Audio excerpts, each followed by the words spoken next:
The storm had rolled in early that night, black clouds dragging across Manhattan like old bruises. Inside his glass-walled office on the 27th floor, Harold Campiano sat alone, swirling a deep amber scotch in his crystal tumbler. Behind him, the city blinked with rain-smeared light. In front of him, muted on a large monitor, a live security feed played quietly the dining floor of a Campiano's restaurant in Brooklyn. He hadn't meant to watch it. He never did anymore. But habit, or maybe something darker, always brought him back to these grainy windows into the lives he once built. Campiano's had become an empire, 12 restaurants in New York, 2 in Chicago, 1 in San Francisco. It should have been enough, but nothing ever filled the hole she left behind. The footage flickered, then steadied. A young waitress crossed the screen, weaving through tables with a practiced grace. Her dark brown hair was tied up in a loose knot held by a gleaming clip that shimmered like pearl under the dining room lights. Something about her gait, about the way she paused to check on a table of elderly women with gentleness, it caught his breath for just a moment. Harold leaned forward. He knew he was being foolish. Over the past 25 years, he'd seen her 100 times at a crosswalk in a subway in the reflection of his glass of wine. Always a stranger. Always not her. But this girl there was something painfully familiar in the curve of her jaw and the shape of her shoulders. Then it happened. A man in a suit at table 12 stood up too quickly. He was flushed drunk, waving his hand in frustration.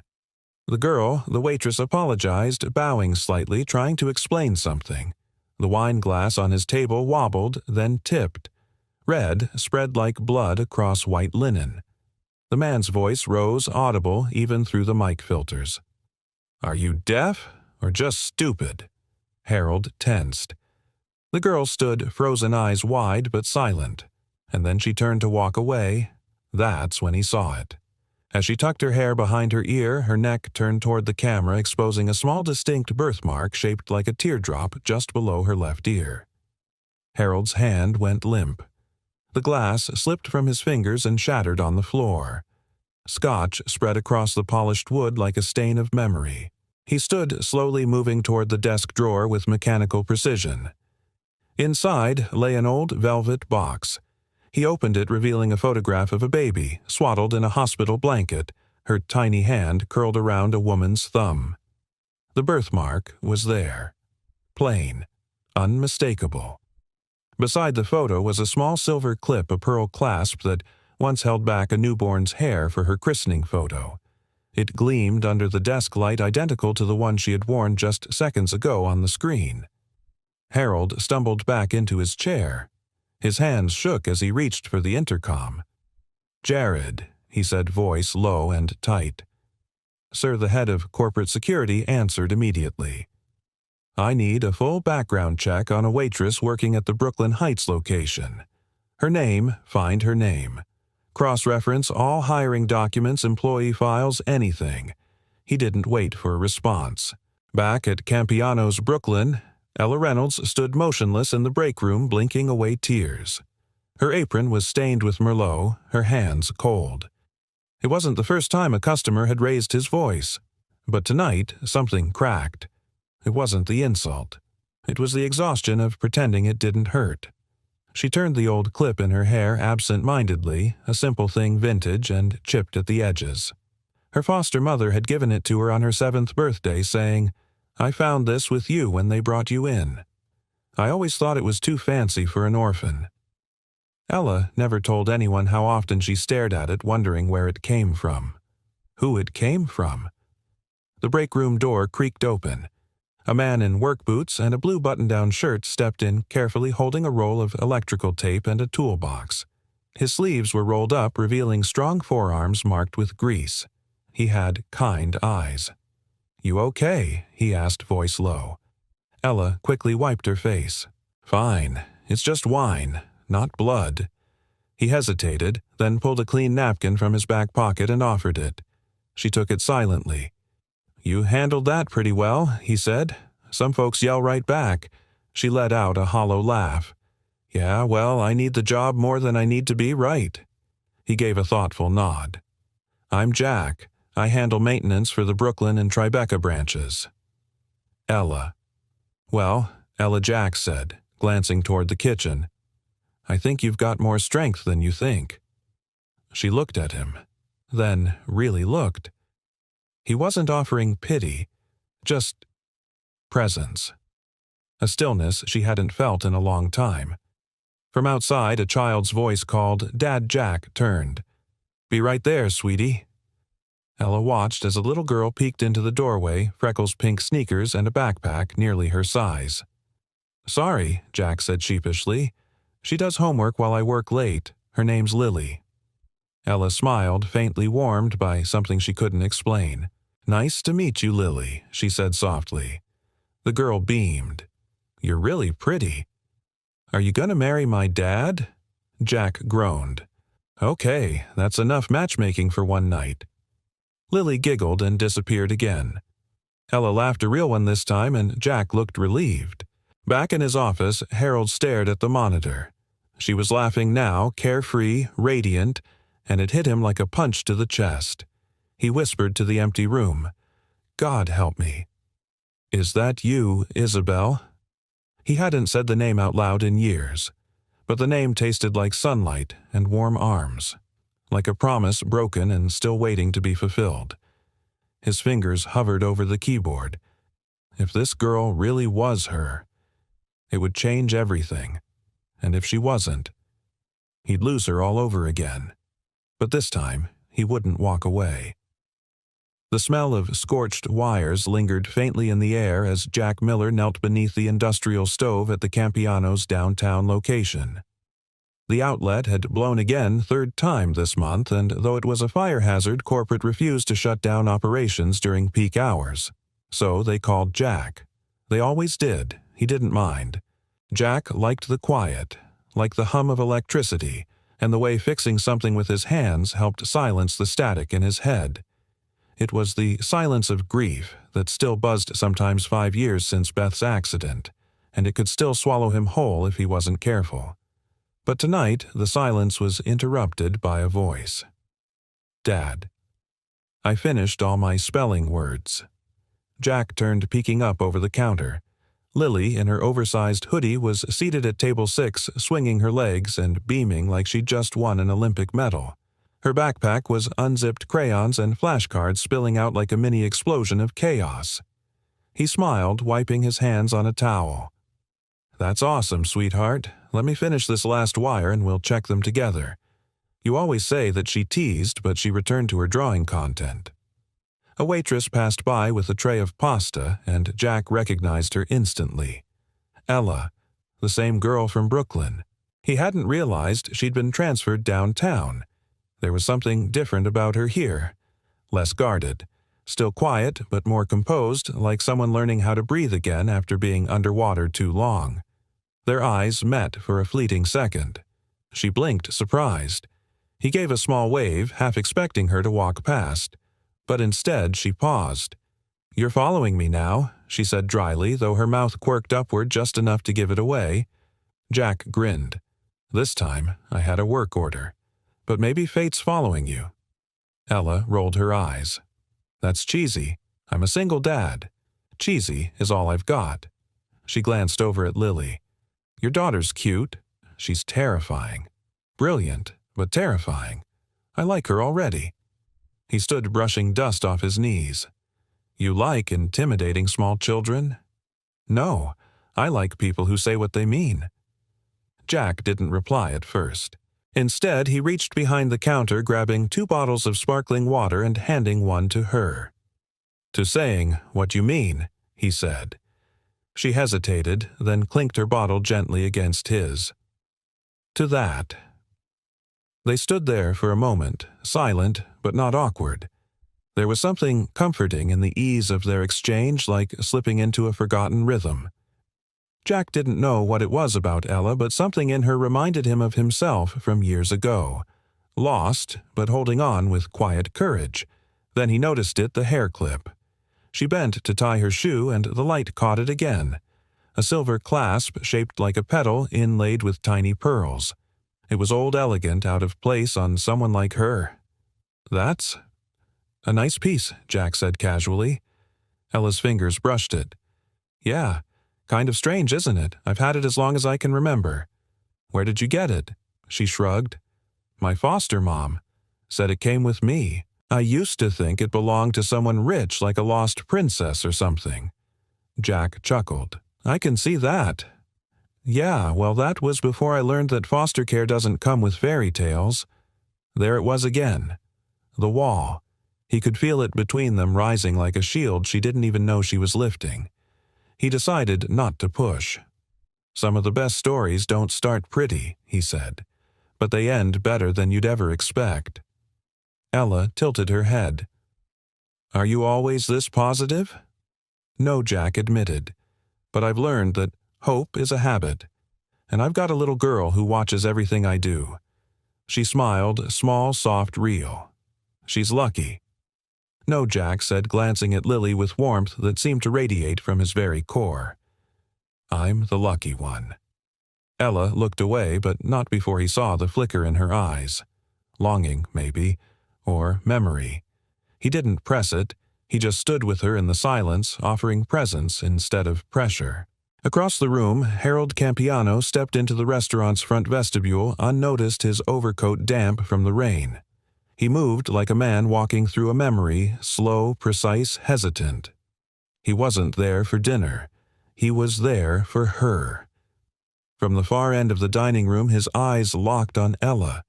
She laughed at something Jack said, head tilted slightly, the pearl clip catching light once more. That laugh, it wasn't a stranger's laugh. It was Isabel's. It was the echo of his wife's laughter when they danced in the kitchen with their newborn swaddled in his arms. It was 30 years of waiting and searching condensed into one instant. He stepped forward, then stopped. She looked so alive, so herself. What would he even say? "Excuse me, you might be my daughter." "No, not here, not like this." He turned and left quietly unnoticed.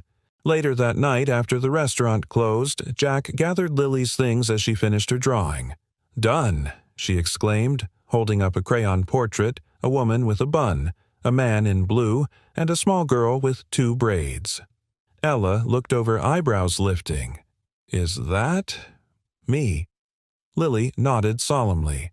"I put you in because you make Daddy smile." He hasn't smiled like that in a long time. Jack turned away, but not before Ella saw the way his jaw clenched and eyes watered just slightly. She knelt beside Lily and whispered, "Thanks for including me. I think it's the best picture I've ever been in." That night, as Jack drove home with Lily asleep in the back seat, he kept thinking about Ella. And somewhere across town, Harold stared at his phone, Ella's employee profile pulled up on screen. He tapped the screen once, then once more, and whispered, "Please, let it be you." Ella stood at the locker in the back corridor of the Brooklyn Heights, Campiano's fingers fumbling with the dial. Her shift had just ended, but her heart still raced from the unexpected visit by someone she didn't even realize had been watching. The manager had called her in 5 minutes earlier and handed her a corporate sealed envelope. "Head office wants you transferred to the flagship in Manhattan," he said with a neutral face, but the tone behind his words hinted at something else. Reluctance, maybe even irritation. "Effective immediately. You start tomorrow, no warning, no explanation. Just go." Ella reread the letter for the 5th time. The words blurred, heavy, and strange. Selected for developmental opportunity at Campiano Central. Potential management track. Temporary relocation.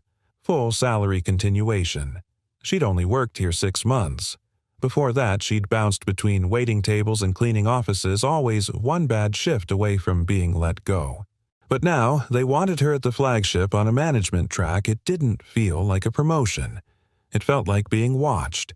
Across the city, Harold Campiano sat in the back of his private car, a black Lincoln with leather seats that always felt colder than they looked. Rain glazed the windows as the driver eased through midtown traffic. "Is she on the schedule for Central?" he asked without looking up from the file in his lap. "Yes, sir," replied Jared, his discreet security chief seated beside him. "Shift starts tomorrow at noon." Harold nodded once. The file in his hands held everything they'd found, what little there was. No birth certificate, no known biological family, registered in the foster system at 18 months, multiple placements, mostly stable but no formal adoption ever completed. And then there was the clip. He held the photo beside the printout of the current video still. Side by side, they were identical. And yet, he was terrified. What if he was wrong? What if he stepped into this and shattered a stranger's life just to try and fix his own? At home that night, Ella sat alone on the edge of her couch, the apartment too quiet around her. Her foster mother had been moved to a care home just 2 weeks earlier, her memory vanishing by the day. The silence in the apartment felt like it was growing claws. She took the clip from her hair and held it between her fingers. Its edges were smooth now, worn down by years of habit. It was her only keepsake, the only thing that had followed her from group home to group home like a ghost of something forgotten. Sometimes she imagined it had belonged to a mother who loved her, who meant to come back. Tonight, for the first time, she wondered, what if that was true? She turned her head toward the small box of belongings she hadn't opened in months. Letters, scraps, a single childhood photograph of her in an unknown garden, with a woman whose face had been torn away by time. Ella opened the box slowly. Inside, tucked into a folded piece of paper, was a hospital tag, Reynolds, female, 3 days. No first name. No date. Just that. She stared at it, her heart a fist in her chest. The next morning, Manhattan greeted her with gray skies and a wind that cut through her coat. The flagship Campiano's looked nothing like the warm, brick-lined Brooklyn location. This place gleamed modern lines, chrome fixtures, velvet curtains on the windows.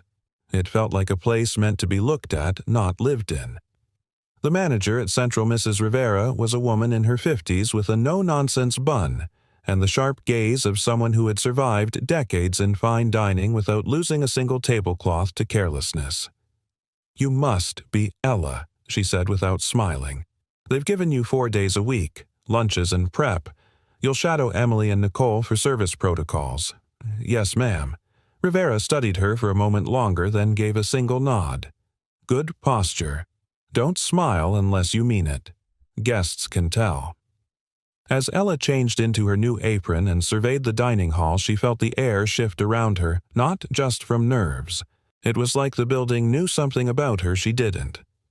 At one corner table sat a familiar pair of eyes, Jack and Lily. He looked surprised but happy to see her standing halfway out of his chair before managing to steady himself.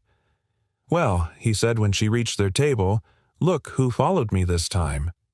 She laughed, nervous but honest. "Apparently, I've been promoted. Not sure if it's real or a prank." "I like it," Lily chirped. "It's fancy here. The bathrooms smell like vanilla." Ella glanced around. "It's different," Better Jack asked, searching her face. She shrugged. "I'm not sure yet." There was a pause. A space between words where meaning lived. Then Lily slid a napkin toward her. On it was a new crayon drawing. Ella, Jack, and Lily again. But this time there was a fourth figure in the corner, small, older with a cane and a big smile. "That's your mom," Lily said confidently. "The one you're gonna find soon." Ella froze. Jack looked startled, turning toward his daughter. "Lily." What the girl said innocently. "She's been sad because she doesn't know her real family. But I think someone's looking for her like in those movies where they get separated and then they hug in the rain." Ella's throat tightened. She wasn't sure if she wanted to cry, laugh, or just walk away and hide.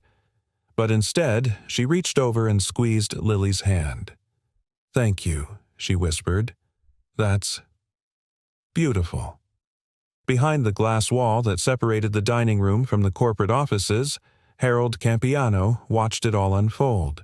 His heart trembled against his ribs. She had the same way of pausing before saying thank you, the same way of folding her napkin once she stood. Every detail matched what he remembered from long ago. And still he didn't step out. Not yet. He had waited 25 years. He could wait 1 day more. Ella sat on the worn carpet of her living room floor, the edges of an old cardboard box brushing against her knees. It was well past midnight, but sleep had never arrived.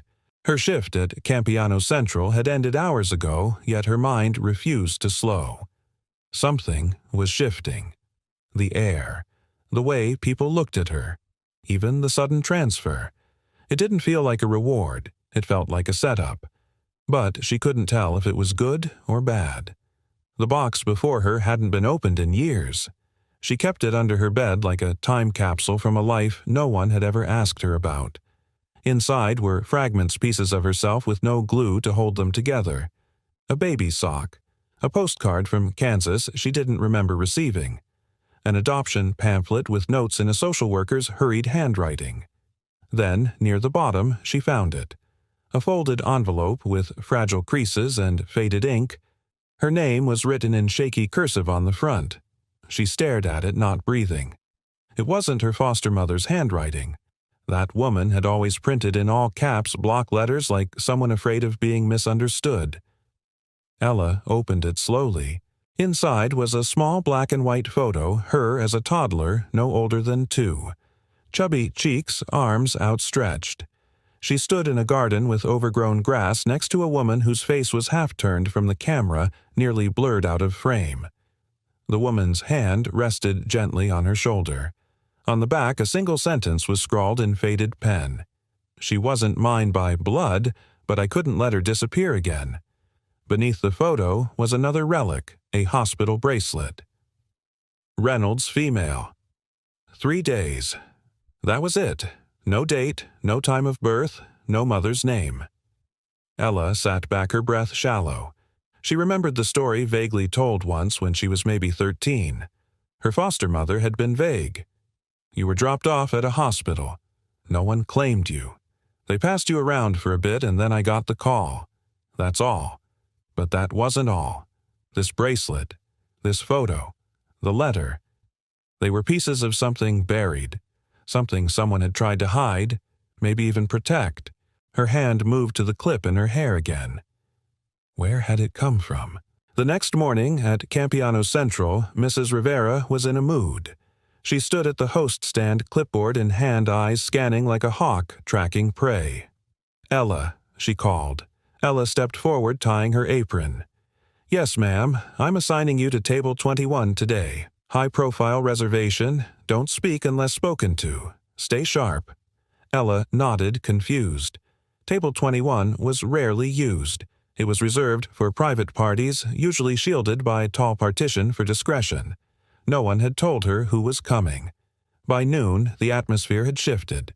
The kitchen was quieter. Even the chef, normally loud and impatient, kept his voice down.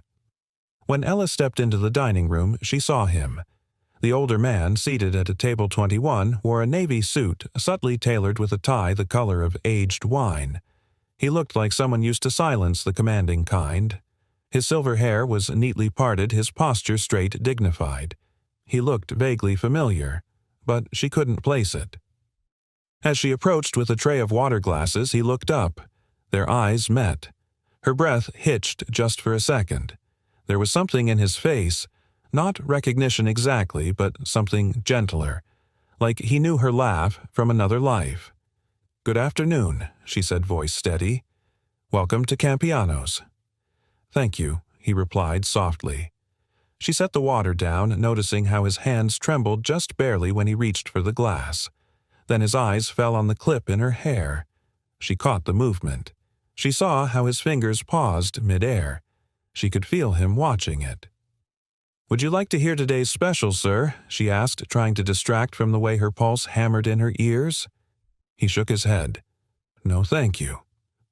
She left the table, quickly escaping into the kitchen like she'd touched something hot. Harold Campiano sat back, breath shallow.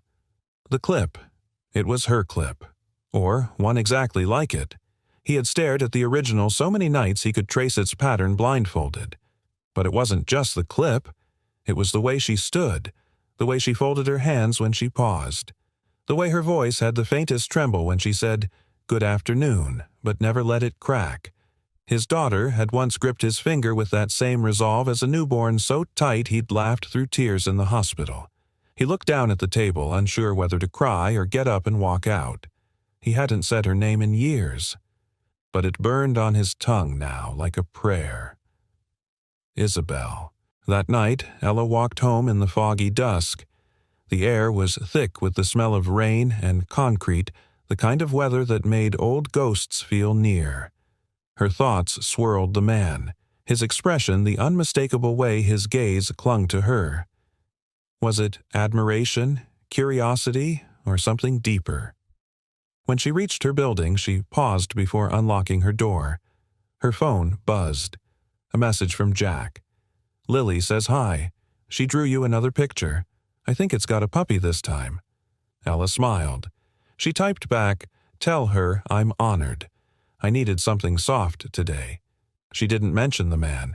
She didn't know why, but something inside her whispered, "This isn't coincidence. It's connection, and it's coming for you, ready or not." The following week passed in a strange kind of limbo. Ella moved through her shifts at Campiano Central like a ghost who remembered the steps of the living but wasn't sure she belonged among them. Every time she approached Table 21, even though the man in the navy suit hadn't returned, her chest tightened. Something had changed. Not in the schedule, not in the food, not even in the rules, but in the way the world watched her. Mrs. Rivera began assigning her to more high-profile tables. The kitchen crew had stopped calling her new girl and started offering her coffee without asking. Even the head chef, a tyrant with a steel temper, asked for her opinion on plating twice. She should have been thrilled. But Ella had lived long enough on the margins of certainty to know when things didn't add up. Jack texted her twice that week. Once to send her a photo of Lily in oversized rain boots standing beside a cardboard sign that read, "Puppies Wanted." No puppy, no plan, just optimism. The second text came after a rainy night shift. "If you're ever tired of being polite to strangers, there's always leftover pizza at our place." She never answered. Not because she didn't want to, because she did. Too much. On Thursday afternoon, her break finally aligned with Jack's maintenance visit. He was replacing an air filtration unit in the back kitchen, grumbling good-naturedly as he balanced on a stool that clearly wasn't built for full-grown men. Ella leaned against the counter, arms crossed, watching him with a half-smile. "You know, you could just ask for a ladder." "Where's the fun in that?" She tilted her head. "And if you fall?" He looked down at her and grinned. "Then at least I'll be in the right place for dinner." There it was again, that effortless ease between them. The kind that didn't need to be explained, only felt. The kind that made her wonder what it would be like if she allowed herself to just stay. "I got a weird feeling last night," she said quietly, more to the room than to him. "Like I was being watched. Not in a creepy way, just observed." Jack paused, then stepped off the stool. "You think someone's following you?" "No, not like that." She hesitated. "More like someone's looking for something in me. Something I don't know how to give." He nodded, slowly, serious now. "You ever think it might be someone seeing what you don't?" Ella looked down at her hands. "That's the problem. I don't know what there is to see." Jack didn't answer right away. Instead, he reached into his toolbox and pulled out a small, hand-carved wooden star. He offered it to her. "What is this?" "Lily made it. Said it was for you." Ella turned it over in her palm. It was imperfect edges, uneven, the middle painted gold. She said, "You looked like someone who forgot she used to shine." Ella's throat tightened. Jack shrugged, trying to play it casual, but there was nothing casual about the look in his eyes. Kids don't lie about things like that. That night, Ella couldn't sleep. She sat on her fire escape, the wooden star in her lap, staring out at the city lights bleeding into fog. She thought about the girl she used to be, the one who used to dream she was a missing princess. The one who imagined a mother somewhere painting or dancing or reading by a fireplace waiting for her return. And then she thought about reality. The boxes. The bracelet. The strange man at Table 21. It was as if her past had quietly walked back into her life, waiting for her to notice. Meanwhile, inside a townhouse in the Upper West Side, Harold Campiano stood in front of an open safe. He pulled out the photo again. The same clip, the same eyes. He'd asked himself 100 times if he was sure, and tonight he was done asking. He pulled out a folder from the safe, an adoption record filed under sealed. It had been the last traceable clue before the trail went cold 24 years ago. The mother listed unknown. But now he had a name, Ella Reynolds, and a plan. The next day, Ella arrived for her shift early, half in hopes that the kitchen would be quiet, half to breathe. But as she entered, she saw Mrs. Rivera waiting. "Change of schedule," Rivera said. "Mr. Campiano is coming in for lunch. He's requested you personally." Ella froze. The owner Rivera gave a clipped nod. The owner. "Why me?" Rivera didn't answer. She just handed Ella a fresh apron and said, "Iron it. And don't be late." When the lunch crowd thinned and the restaurant quieted, Ella walked toward table 21 with a practiced smile and her pulse pounding in her throat. Harold sat alone, his expression unreadable, hands folded. "Good afternoon," she said softly. He didn't answer right away. Instead, he studied her face with something like reverence. "Miss Reynolds," he finally said, "would you sit with me? I'm just staff, sir. Not today." She sat unsure why. Then Harold reached into his coat and pulled out a familiar object, a copy of the same hospital bracelet she had tucked away in her box at home.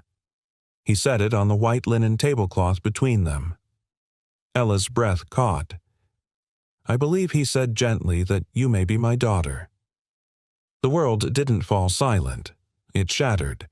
Not with sound, but with everything it had taken her years to hold together. She stared at the bracelet, then at him, and all she could whisper was, what the bracelet sat between them on the pristine white linen like a detonator, quiet but capable of blowing her world apart. Ella didn't move, didn't blink. Her hands stayed folded in her lap knuckles, bloodless. Harold Campiano sat opposite her, composed in the way only people with practice at grief can be. There was nothing dramatic about his delivery. No tears, no dramatic reveal. Just the calm certainty of someone who'd waited so long for truth that the silence now felt sacred. "I don't understand," she said at last, her voice low and tight. "Why would you think that? Why me?" He didn't reach across the table. He didn't invade her space. Instead, he nodded toward the bracelet. "When you were taken from the hospital 25 years ago, that tag was all that was left behind. The nurses said you were wearing it. We kept it. Hoping." "I wasn't taken," she said quickly, instinctively. "I was left at a hospital, in Kansas. When I was a baby." His jaw tightened. "Yes, because that's where she brought you. After she disappeared from New York. The woman who took you, who raised you, worked in one of our kitchens. She disappeared the same night my daughter was kidnapped." Ella's breath caught. "You think she stole me. I think she was sick. Desperate. And I think she thought she was protecting you in a way only she could understand." Ella stared at him. Her mind flashed to the torn photograph, the letter, the faint tender writing. "She wasn't mine by blood, but I couldn't let her disappear again. I don't remember her ever hurting me," she whispered. "I don't think she meant to," Harold said. "But what she did, it wasn't right. You had a family. You had a name."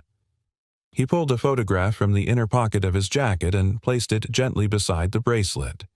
In the photo, a younger Harold held a baby in a hospital room, his wife leaning in beside him, smiling. The baby had a head full of dark hair, tiny fingers wrapped around Harold's thumb. Her name was handwritten in the corner, Isabel Ann Campiano. Ella stared at it as if looking too long would make it disappear. "I remember nothing," she said, voice shaking. "I don't remember you. Or her. I don't even remember Kansas that well." "That's okay," Harold said. "You don't have to remember. I just need you to know." The photograph blurred in her vision. She stood up suddenly. I need to go. Ella, she shook her head. I'm not ready. I don't know what this means. You don't have to know right now. But you've known, she said. You've known for what weeks, months you had people watching me, moving me to Manhattan. You've been pulling strings while I've been serving pasta and wondering why everyone suddenly cares if my apron is ironed. Harold didn't deny it. I had to be sure. She backed away. And what now? You want me to... What, come home with you? Let you rewrite 25 years of someone else's life?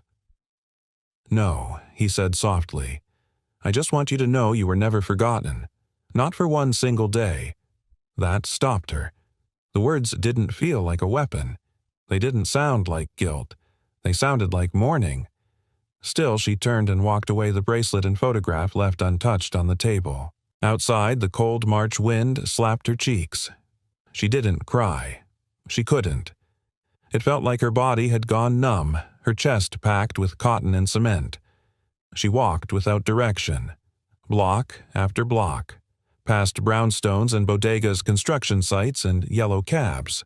Finally, she ended up where her legs always seemed to take her when the world felt unstable, Jack's apartment. It wasn't glamorous, just a second-story walk-up with peeling paint and a crooked mailbox, but the lights were warm, and the sound of Lily's laughter leaked through the crack under the door. She almost left. Then the door opened. Jack stood there holding a pot of macaroni with a wooden spoon sticking out like a flag of surrender. "Hey," he said, surprised. "You okay?" She looked at him, just looked until her chin wobbled. "I think someone just told me I don't know who I am," she whispered. Jack put the pot down without a word and stepped aside. She came in and collapsed onto the couch. Lily was on the floor drawing another picture, this one of 3 stick figures and a dog with a pink collar. "I made you a puppy," she said proudly, showing it to Ella. "Her name is Toast." Ella laughed a broken sound. "Thank you." Jack handed her a glass of water, sat across from her, and waited. She told him everything. The bracelet, the photo, the man with her face in his eyes. When she finished, Jack was quiet for a long moment. Then he said, "That's a lot. But it doesn't change who you are, doesn't it?" "No," he said. "You're the woman who brings Lily napkins folded into flowers, who works 12-hour shifts and still remembers people's birthdays, who looks at everyone like they deserve a second chance even if no one ever gave her one." She bit her lip hard. "He said my name was Isabel. Do you like it?" She thought for a second. "No. I like Ella." Jack smiled. "Then that's who you are." Late that night, alone again in her apartment, Ella stared at her reflection in the bathroom mirror. She looked the same. But something inside her had shifted. Maybe Harold Campiano was right. Maybe she'd been taken from a life meant for her. But maybe, just maybe, she'd become someone stronger than that life ever could have made her. She wasn't a missing piece in someone else's puzzle. She was her own. And whatever came next, it would be on her terms. But first, she had to decide, would she run again, or finally turn and face the truth? It had been 3 days since Ella had walked out of Campiano Central with the photograph and bracelet burning a hole in her bag. 3 days of silence. She hadn't returned Harold's calls, hadn't answered Mrs. Rivera's increasingly cryptic texts, and she definitely hadn't shown up for work despite the sense of guilt tugging at her every time she passed a restaurant window. Instead, she stayed in her apartment, her tiny second-floor space that smelled faintly of lavender and wood polish, where nothing fancy had ever happened, and no one had ever called her anything but Ella. It was safe, small, familiar, and suddenly it felt like a lie. She sat on her couch with the photo again, staring at the baby in Harold's arms. Her eyes, Ella's eyes, were crinkled with laughter. The woman beside him, presumably his wife, had the kind of beauty that felt effortless. Her hands were wrapped protectively around both of them, and on her pinky, a delicate ring, a single pearl. The same shape, Ella realized slowly, as the clip she still wore in her hair. She reached up and touched it. The curve of it no longer felt ordinary. It felt like a breadcrumb someone had left behind on purpose. That evening, Jack showed up with takeout and a tired smile. He didn't ask permission. He just set the food on the coffee table and dropped down beside her like he belonged there. Because somehow, by now, he did. Lily was at a sleepover, her first ever, and Jack looked halfway like a man with free time and halfway like a father trying not to call the host family every 10 minutes. Ella didn't say anything for a while. She just leaned her head on his shoulder. Jack let her. I keep thinking, she murmured, that if I open the door to all of this, I'm going to lose myself in it. Like I'm going to become who they want me to be, not who I chose to become. Jack was quiet. Then he said, "You know what I remember most about law school? You went to law school for about 5 minutes, before Lily came along." He smiled faintly. "But yeah, I remember the professor saying something that stuck with me. He said, your name might come from your parents, but your character, that's yours to shape. No court can change that." Ella looked at him. Jack met her gaze. "You're still you, no matter where you came from, no matter what he says." "I don't even know if I want to be found," she admitted. "Part of me still wants to believe my life, this version of it, is enough." He nodded. "But part of you wonders who you might have been." Ella nodded back, voice barely above a whisper. Yes. The next day, she made a decision. Not because she was certain, but because running hadn't brought her peace and maybe standing still would. She called Mrs. Rivera first. The woman answered on the second ring with clipped formality. "I was told not to pressure you," Rivera said immediately, "but I'm relieved you called. Is he still in the city, Mr. Campiano?" "Yes. Can you tell him I'll meet him?" 1 hour, but not at the restaurant. "Where then?" Ella looked out the window, eyes landing on the small neighborhood park where she used to read after late shifts. The place with the rusted bench and the creaky swing. A park in Brooklyn. I'll send the address. The sun was low in the sky when Harold arrived. He walked slowly, not like a man who was old, but like someone trying to remember how to be gentle. Ella sat on the bench already, her back straight, hands clasped in her lap. She didn't stand when he approached, but she did nod toward the space beside her. He sat. Neither spoke for a full minute. Finally, she broke the silence. "Why didn't you say my name that day?"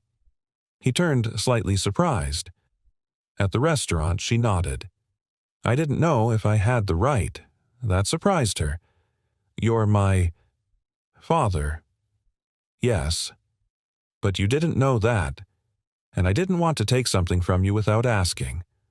She looked down at the bracelet now resting in her palm. "Isabel," she said aloud, testing it. It sounded soft, formal, like a name meant for someone who knew which fork went with which salad. "I don't remember that name," she said finally. "I know. I don't feel like her." Harold smiled gently. "Then don't be. You don't owe anyone the person you used to be or the one we imagined you'd become." He reached into his coat again and handed her something else. A letter, sealed, yellowed slightly at the edges. "My wife, your mother, wrote this the week you were born," he said. "She kept a journal for you. This was the first letter. We were saving it for your 18th birthday." Ella stared at the envelope. She didn't open it, not yet.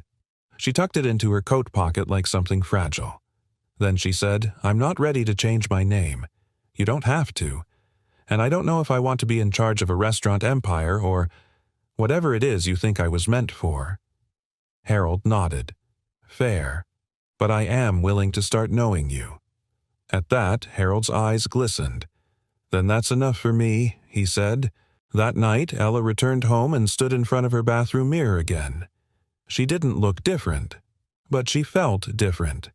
Not like a stranger, not like a new person, but like someone who had finally stood in both halves of herself and had chosen to stay whole.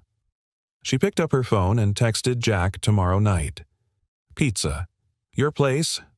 I'll bring the napkins." Then she looked at the mirror one last time and whispered to her reflection, "Ella, Isabel, both, and still me." The next few days unfolded like a quiet unraveling. Ella returned to Campiano Central, and for the first time in her life, people looked at her differently, but not in the way she feared. There was no whispering behind her back, no exaggerated courtesy. Just an unspoken understanding, a respect that didn't need to be named. She was still Ella, but now there was a story behind her eyes that even the toughest shift couldn't wash away.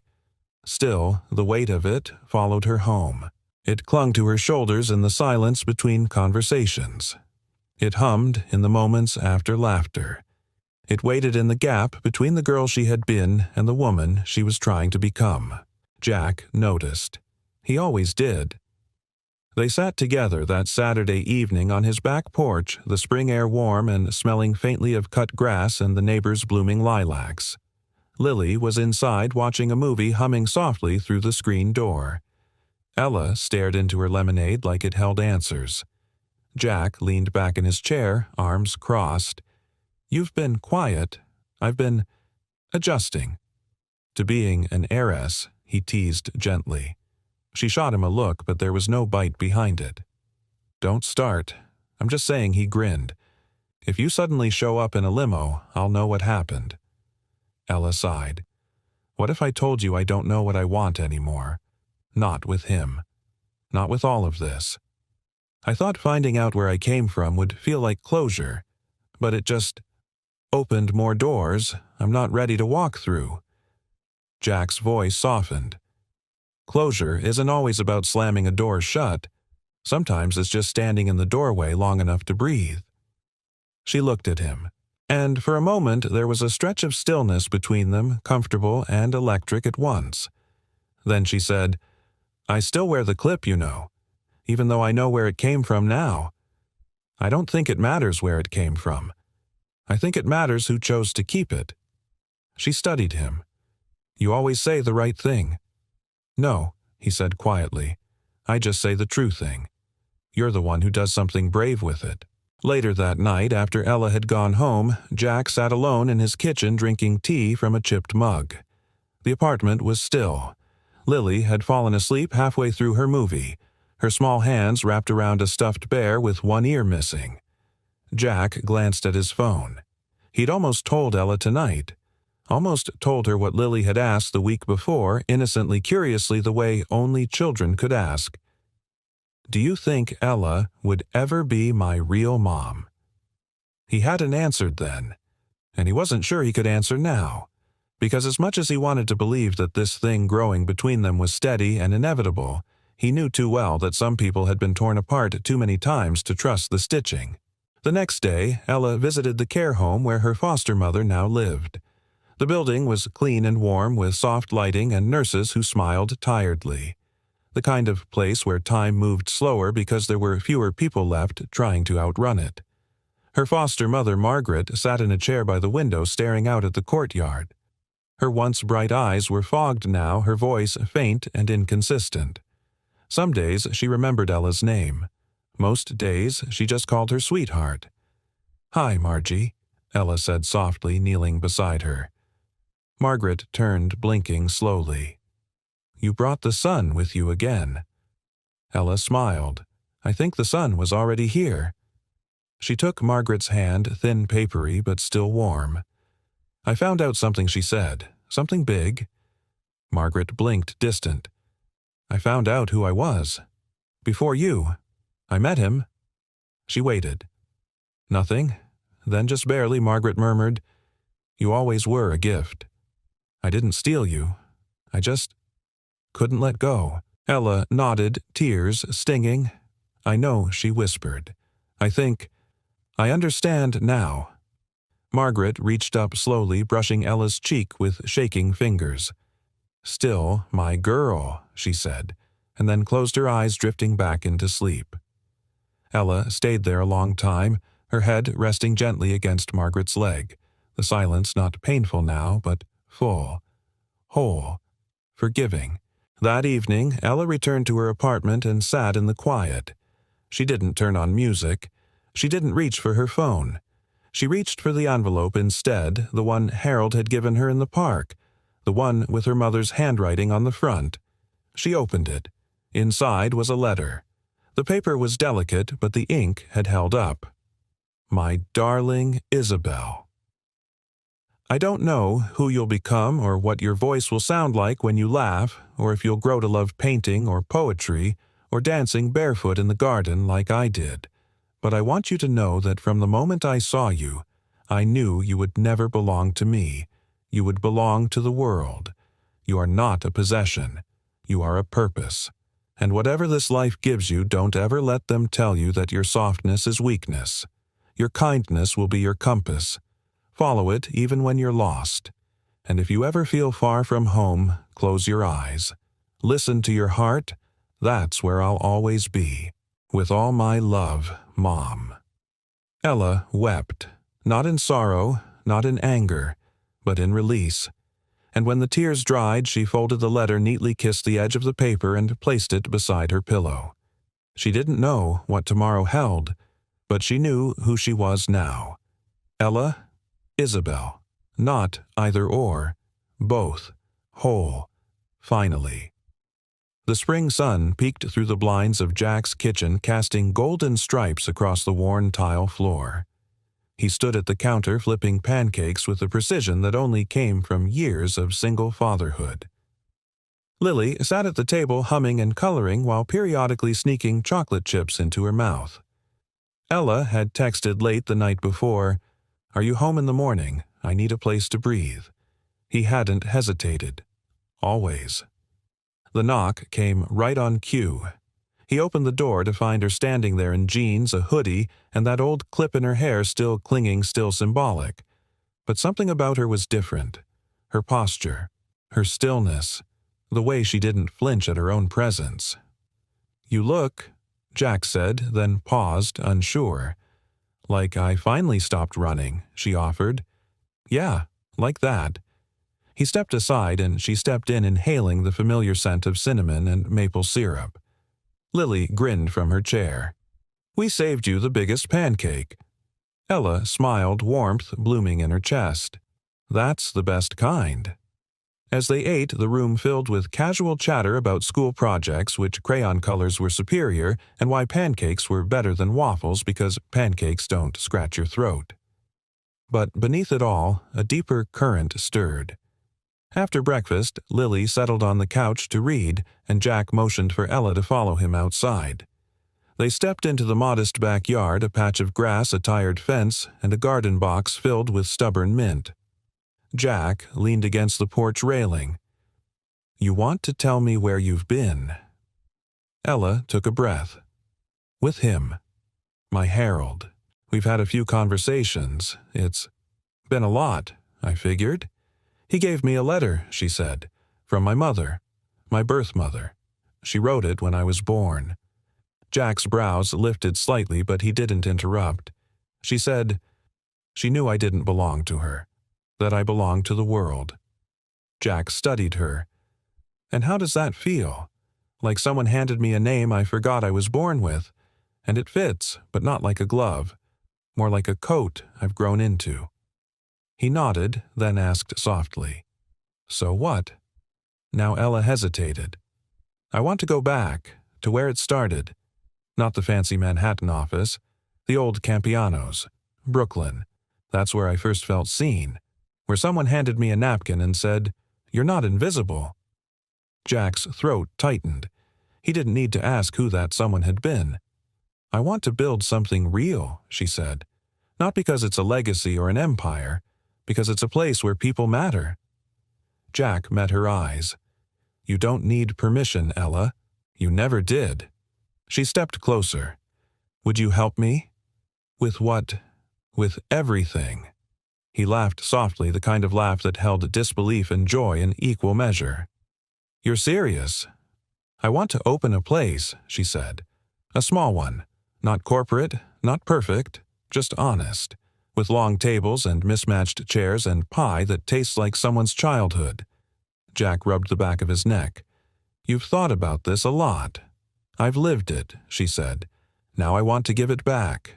Over the next few weeks they made plans. Not grand ones, not glossy or investor-backed. Real ones. They visited the old Brooklyn Campianos together, now closed for renovations. Harold had offered it to her quietly with no fanfare, no conditions. If it's going to be used again, he said, let it be by someone who remembers how it felt to cry behind the kitchen door and still show up the next morning. Jack had started sketching layouts. Ella had started writing menu notes on napkins. Lily, ever the mascot, suggested a name, Lily's Table. Because it's where everything starts, she said with certainty, and where people come back to. Ella cried when she heard that. Not the sobbing kind. The kind where a single tear falls and you realize your whole life has led to this single quiet moment. One afternoon, while painting the front sign with Jack, Ella asked him, "Why didn't you ever leave?" After Beth died, Jack paused, brush in hand. "I thought about it," he said. "A lot. But every time I looked at Lily, I knew that if I ran I'd miss the miracle that came next." Ella nodded slowly. "You're that miracle too," he added. She looked at him startled. "I know you've been through hell," he said, "but somehow you made it out, not bitter, not angry. Just better. Kinder." Her voice trembled. "Do you mean that Jack smiled?" "I've never meant anything more." They sat on the stoop as the sun dipped low, the new sign drying above them. Lily's Table. Where kindness begins. Ella leaned her head on Jack's shoulder and he wrapped his arm around her, easy and sure. "I don't know what this is," she whispered. He kissed her temple gently. "It's a beginning," he said. And for the first time in her life she didn't flinch at the idea of staying. She didn't feel like someone living on borrowed space or borrowed time. She felt like someone who had stood still long enough to know this love, this table, this life was hers. And she was finally ready to claim it. The first time the front door of Lily's Table opened to the public, it wasn't with fanfare. There were no press releases, no social media blitzes, no velvet ropes. Just a chalkboard sign on the sidewalk that read, "Grand reopening, come in hungry, leave seen." It was a Saturday morning in late spring. The air smelled like warm pavement and honeysuckle. The sun filtered through the big front windows, bouncing off glass jars filled with fresh-cut herbs and old silverware collected from thrift stores. Mismatched chairs had been sanded and repainted in soft pastels. Handwritten menus sat rolled into napkin rings. Ella stood behind the counter wiping her hands on a clean apron. She glanced around at what they'd built, not perfect but purposeful. Jack emerged from the back, adjusting the music speaker. "You ready?" "Not even a little," she said, laughing nervously. He grinned. "That's a good sign." Lily, standing on a milk crate behind the hostess stand, looked up from the coloring book she'd been using to keep busy for the last hour. "I'm ready." Ella smiled and reached over to squeeze her hand. "Then that makes one of us." The first customers were a retired couple who used to eat at the Brooklyn Campiano's every Sunday after church. They paused in the doorway as if trying to reconcile memory with reality. "It smells the same," the man said, voice full of wonder. "Like rosemary and garlic and I don't know." Hope Ella greeted them personally and seated them near the front window. The second group was a young woman and her son. The boy had autism, and the woman nervously asked if it was okay if he made noise. Ella knelt beside him, offered him a basket of crayons, and said, "Hear noise is part of the recipe." By lunchtime, the small space was full. Jack moved between tables, checking on equipment and helping run food. Ella floated from guest to guest, refilling coffee, offering samples of the day's peach tart, and laughing, truly laughing with the kind of ease she never thought she'd find. In the corner, a reserved table remained empty. Until Harold Campiano walked in. He wasn't wearing his usual tailored suit. Instead, he wore a blue Oxford shirt, sleeves rolled, hands tucked nervously in his pockets. He paused at the doorway, unsure whether to enter as a CEO or a father. Ella saw him excused herself from the table she was at and met him halfway. "You came," she said. "I wouldn't have missed it." She glanced at the apron he held in one hand. "Is that—" "I signed up for dish duty," he said sheepishly. "If that's allowed." Ella blinked, then laughed, and handed him a clean apron. "Just don't break anything." In the kitchen, Harold washed dishes alongside the teen prep cook who clearly had no idea who he was, and that Ella thought might be the most healing part of all. As she cleared a table later that afternoon, a customer tugged gently at her sleeve. "Excuse me," the woman said. "Are you the owner?" Ella hesitated. "Yes, one of them." "Well, I just wanted to say, this place feels like someone prayed it into existence." Ella's eyes stung, but she smiled. "Thank you. That means more than you know."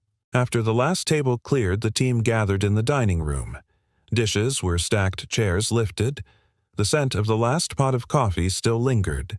Ella raised a glass of lemonade. "To kindness," she said, "and to second chances, and to building a place where no one has to earn belonging."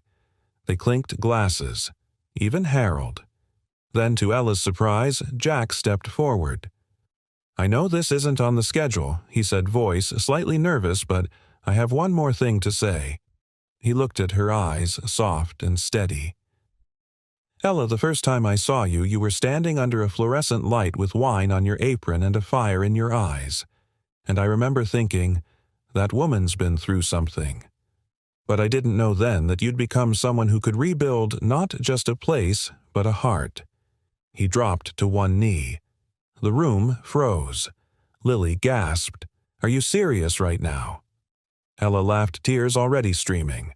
Jack pulled out a ring, not flashy, not expensive. Just silver with a tiny engraved lily on its band. "I don't want to fix you. You don't need fixing. I just want to stand still beside you for the rest of my life." Ella opened her mouth, but no words came out. So she nodded, and laughed through the tears, and said the only word that mattered. Yes. Later that night, the restaurant sat quiet in the glow of the cleaning lights. Ella walked through the empty room, fingers tracing the edge of table 6, the one where she first served Lily pancakes she hadn't ordered. The table where her old life had started to end and her real one had begun to bloom. Harold walked in quietly, drying his hands on a towel. "I never thought I'd see this again," he said, looking around. "Neither did I." He took something from his pocket, a small velvet box. "I was going to wait, but I think you're ready." Inside was her mother's pearl ring, not a symbol of wealth, but of intention. "I want you to have this," Harold said, "not because of who you were, but because of who you've chosen to become." Ella held the ring gently, then nodded. "Thank you, Dad." He swallowed hard and smiled. Outside, the sign above the door flickered in the breeze. Lily's table, where kindness begins. And behind the glass, in the place where loneliness had once sat, love now had a permanent reservation. Spring melted gently into early summer, and Lily's table found its rhythm like a song the neighborhood had always known by heart. By 9 every morning, the front windows steamed with the scent of cinnamon rolls and rosemary quiche.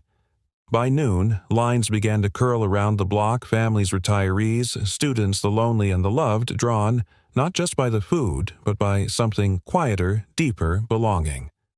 Ella had once lived in fear of names, of what they meant, of what they could erase. But now she signed 2 on every form: Ella Reynolds, the girl who endured; Isabel Campiano, the daughter who was found. Both were true. Both were hers. One Monday afternoon, Ella stepped into the back room of the restaurant where a small chalkboard wall displayed scribbles left by guests. "The pancakes taste like Sunday mornings. I came alone, but I didn't feel alone. This place knows my name." She ran her fingers over the words and smiled, heart full. In the corner of the room, Harold sat with Lily, teaching her how to fold napkins into swans. "You're getting better," he said, adjusting her hands gently. "I'm going to be the folding manager," Lily declared. Ella leaned against the doorframe and watched them.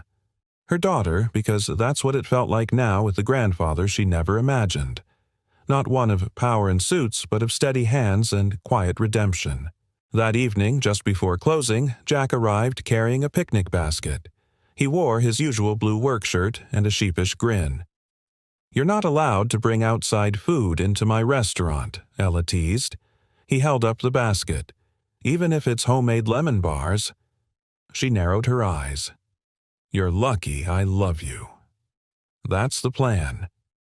They spread a blanket on the roof of the building, an old maintenance access spot they'd converted into their unofficial sanctuary. From up there, the city looked softer, like it too had exhaled. They ate lemon bars and watched the sun melt behind the skyline. Ella rested her head on Jack's shoulder. "I didn't think love would feel this quiet," she whispered. He kissed her hair. "The good kind always does." As dusk deepened, Ella reached into her pocket and pulled out the pearl clip, slightly worn, slightly tarnished. "I think I'm ready to let this go," she said. Jack turned to her, brow raised. "Are you sure?" She nodded. "It carried me when I didn't know who I was. But now, I don't need it to remember anymore." She set it beside the candle lantern they'd lit, its light catching on the mother of pearl. Then, from the rooftop, she looked down at the glowing sign below. "Lily's table, where kindness begins." And she thought of all the kindnesses that had saved her. A man who handed her a napkin when the world mocked her. A little girl who saw her not as broken, but beautiful. A father who never stopped believing even when the whole world told him to. A stranger's letter, written in hope, received in time.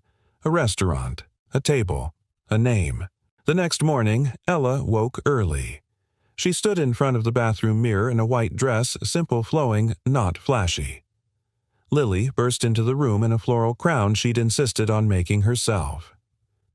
"Do I look like a flower princess?" she asked breathlessly. Ella smiled at her in the mirror. "You look like the most important girl in the world." "You too," Lily said, then paused. "Are you nervous?" Ella thought about that. "No," she said, surprised by the truth of it. "Not even a little." The wedding was held in the restaurant under the string lights and the hand-painted mural Lily had helped design. Friends, neighbors, staff, and a few guests who had once come in as strangers now sat at the long, mismatched tables, clapping and laughing as Jack and Ella exchanged vows. Harold walked her down the aisle. No speeches, just a quiet moment before he handed her off with a kiss on the forehead and eyes full of peace. When Ella said "I do," it was more than a promise to love. It was a promise to keep choosing joy, to keep staying still even when fear whispered otherwise, to keep building tables, families, bridges, to keep remembering that she was never lost, only waiting to be known. That night, after the music faded and the last guest left, Ella stood alone in the dining room. The lights were low. She walked slowly to table 6, the one where it all began. She sat down and placed her palm on the wood, now worn smoother than before. Then she whispered, "Thank you." For the moment she thought was the end. That turned out to be her beginning. And somewhere out in the city, another woman sat alone at a table wondering if kindness still existed in the world. One day, maybe soon, she'd walk into Lily's table. And Ella would greet her not as a stranger but as someone who understood. Because kindness never forgets. Single, dad, donated blood, and spoke. 4 languages to calm foreign tourists. The CEO didn't say a word. The old air conditioning unit hummed overhead, casting a low mechanical groan across the fluorescent-lit hallway of St. Mary's Community Hospital. The place smelled like antiseptic and overripe bananas, likely from the snack tray meant for post-donation blood sugar boosts. Daniel Hayes sat quietly in the waiting chair outside the blood donation room, fingers drumming lightly on his knee, the cuff of his work shirt still slightly stained with engine grease. He wasn't here for recognition. No one ever noticed him here, and he preferred it that way. He gave blood once a month. It wasn't charity, it was routine, a ritual that made him feel useful in a world that had all but forgotten him. Mr. Hayes, a nurse called. He stood tall but modest in demeanor, mid-40s, ruggedly handsome in a quiet, worn way. There was something about the way he moved, steady, precise, that suggested he used to hold himself differently once, like a man who used to speak in front of people or to them in rooms with more power than this one. The nurse guided him into the blood donation room. He smiled politely, rolled up his sleeve, and leaned back. 15 minutes later, as his blood flowed gently through the tube into the collection bag, the hallway outside exploded into disarray. "Help! Please! She's fainting," someone shouted in a thick accent. A woman's scream followed. The nurse by Daniel's side stiffened. "I'll check it out," she said, dashing into the hallway. Daniel turned his head just in time to catch a glimpse through the doorway. A group of elderly tourists stood in panic. One woman, clearly the leader of the group, was slumped on the floor, pale and sweating, surrounded by companions who were yelling over one another in 3 different languages. French, Japanese, and he thought Italian. The front desk nurse looked utterly lost. Daniel didn't even think. He yanked the cotton ball from his arm, pressing it hard as he stood. Blood dotted his shirt. He stepped into the hallway, holding up both hands. "Excuse me," he said loudly but gently. The crowd paused, slightly stunned by the American man's sudden appearance. Then Daniel switched to French, calmly asking, "Est ce qu'elle est diabétique? A-t-elle pris ses médicaments aujourd'hui?" One woman gasped and nodded quickly, answering in rapid French. Daniel translated aloud to the nurse. Then he turned to the others, now speaking Japanese, asking one man to fetch the woman's bag. The man blinked in surprise, then obeyed. Behind him, a younger man in the group started sobbing in Italian.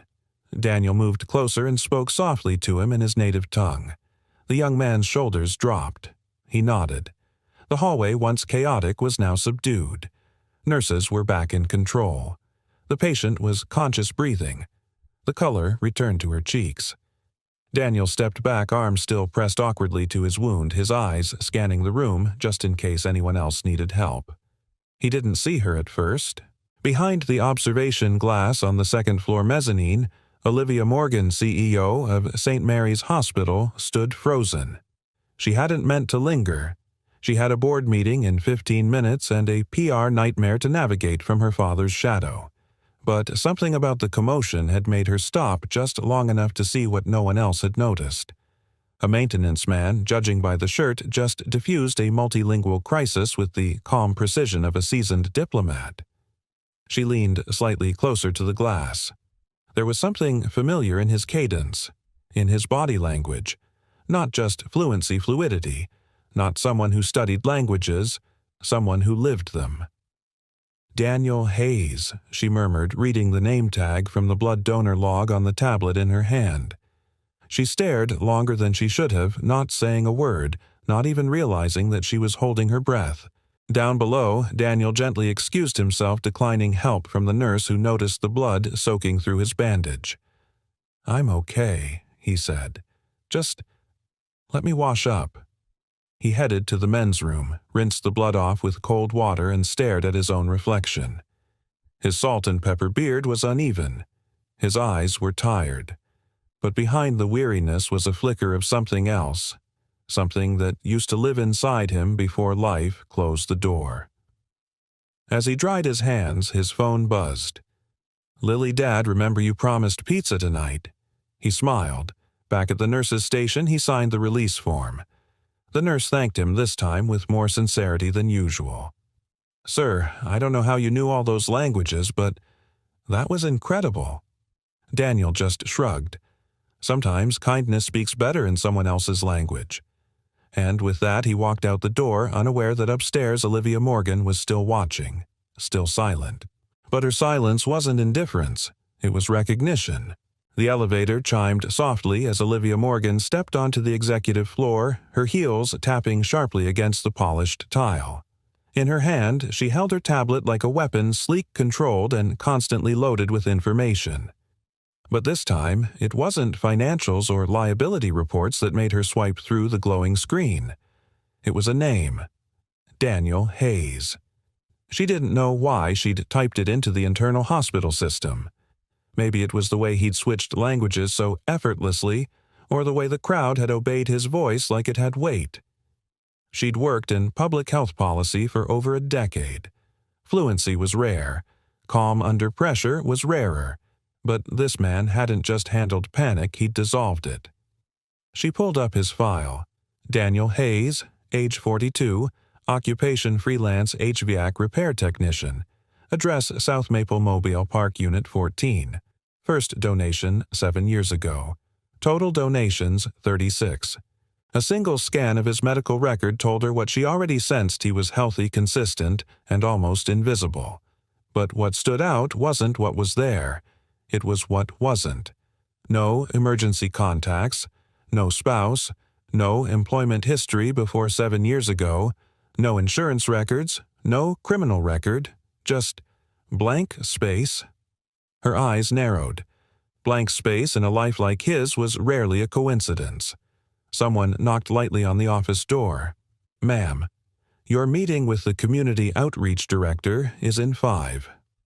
Olivia nodded, but her attention was still on the file. She tapped the screen, saved the page under a secure folder she titled Quiet Cases. It was her habit, cataloging the people who showed up in moments of crisis but never made headlines. She believed those people were the true fabric of any institution. She just hadn't expected to find one standing in a grease-stained shirt and a blood bandage in her hallway. Across town, Daniel stepped out of his rusty Ford Ranger and into the soft light of late afternoon. The trailer park was quiet except for the distant bark of a neighbor's dog and the fluttering of an American flag someone had planted in a potted tire. "Dad," a voice called. From the steps of Unit 14. Lily, 10 years old and bursting with life, bounded toward him barefoot, a crayon still clutched in one hand. Her smile was a mix of mischief and sunshine. "You're late. I finished my homework and made you a card." Daniel chuckled, kneeling to take the folded paper from her hand. On it was a drawing of the two of them, him with a wrench and her holding a book. Above their heads floated a giant heart. "You're the best translator dad ever." He raised an eyebrow. "Translator dad. You told me you used to talk in all those languages. I saw your book collection. You've got like 6 dictionaries." Daniel smiled, but it didn't quite reach his eyes. "Just because you own the tools," he said gently, "doesn't mean you still know how to use them." Lily tilted her head, unconvinced. "You used them today, didn't you?" He didn't answer. Instead, he opened the front door and ushered her inside, where the scent of tomato sauce and frozen pizza filled the air. The place was small, clean, and clearly loved. Books lined the shelves next to old HVAC manuals. A single framed photo sat on the TV stand, a woman with bright eyes and a quiet, knowing smile. Lily's mother, gone 7 years now. Daniel stood for a long moment staring at that photo. He hadn't used French since Geneva, Italian since Rome, Japanese since Tokyo, the conference that changed everything. And yet today, when that woman collapsed and people cried out in voices no one else could understand, it had come back not like a skill, but like a calling. He hadn't expected it to feel so right. The next morning, Olivia arrived early. She hadn't slept much. She kept replaying the image of Daniel in her mind, how he translated pain into comfort. It was the kind of thing she wished her hospital could do more often, especially now. St. Mary's was under fire. Her father's old contracts had drawn scrutiny. The board whispered about selling a controlling share to a for-profit healthcare group. She had weeks, maybe less, to prove the hospital's worth beyond its bottom line. She opened a meeting with the community liaison and paused halfway through her speech. "What if we created a multilingual response team?" she asked. Volunteers trained for cultural emergencies, language customs, emotional de-escalation. The staff blinked. Olivia continued, her tone calm but fierce. "We can't control who walks through our doors, but we can control how prepared we are to meet them where they are." It was the first time in weeks her staff looked hopeful. As the meeting broke, Olivia stayed behind. She opened her laptop. Her fingers hovered above the keys. Then she typed Daniel Hayes, invitation to consult. But she didn't send it. Not yet. Something in her told her this man didn't respond well to authority. He'd show up for people, not policies. She'd need to meet him where he was. That night, Daniel tucked Lily into bed, brushing a stray lock of hair from her face. "Did you save someone today?" she asked sleepily. He paused. "No," he said softly, "but I think I helped someone understand what was happening." Lily smiled.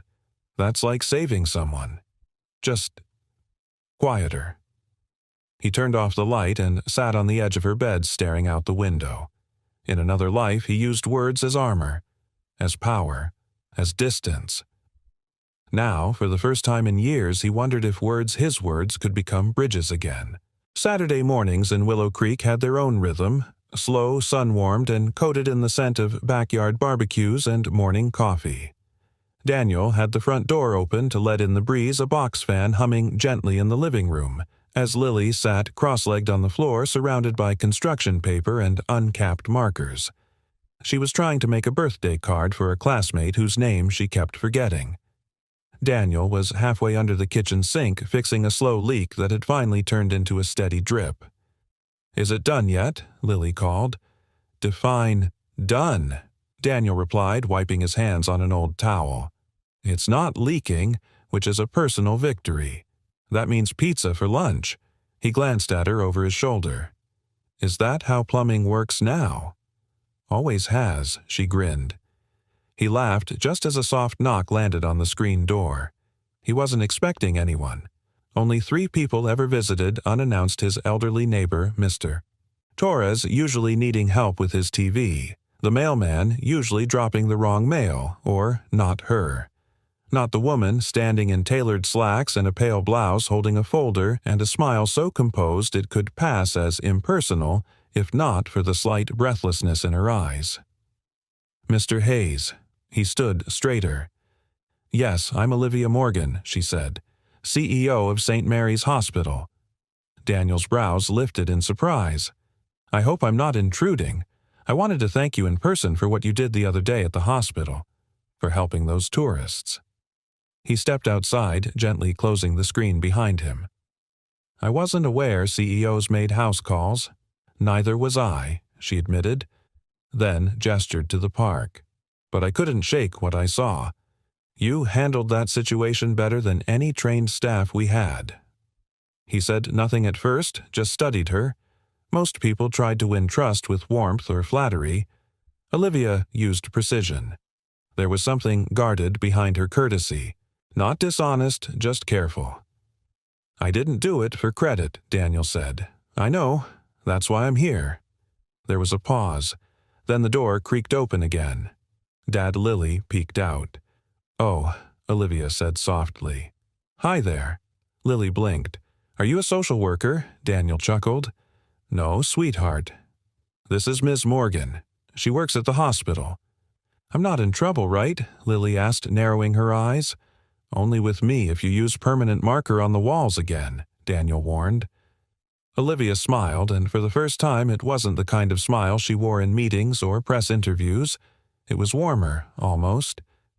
Curious. "You have a beautiful daughter," she said. "Thank you," Daniel replied, his tone proud and subtly protective. "I wanted to ask," Olivia continued, "if you'd consider consulting with the hospital just part-time. We're starting a multilingual outreach program and we could use someone with your experience." "My experience," Daniel echoed as if trying the phrase on. "You know, I'm not licensed. Or trained in medicine. But you're trained in something," she said. "You don't speak 4 languages fluently because you fixed a few hotel air conditioners overseas." That made him go still. "I don't mean to pry," Olivia added gently. "But if you have a gift, and you clearly do, it would mean a lot to share it where it's most needed." Daniel glanced past her toward Lily, who had now returned to her markers, humming softly. "I've spent the last 7 years trying to build something quiet," he said. "No exposure, no titles, just stability for her. And for me." "I understand," Olivia said, and something in her voice sounded painfully sincere.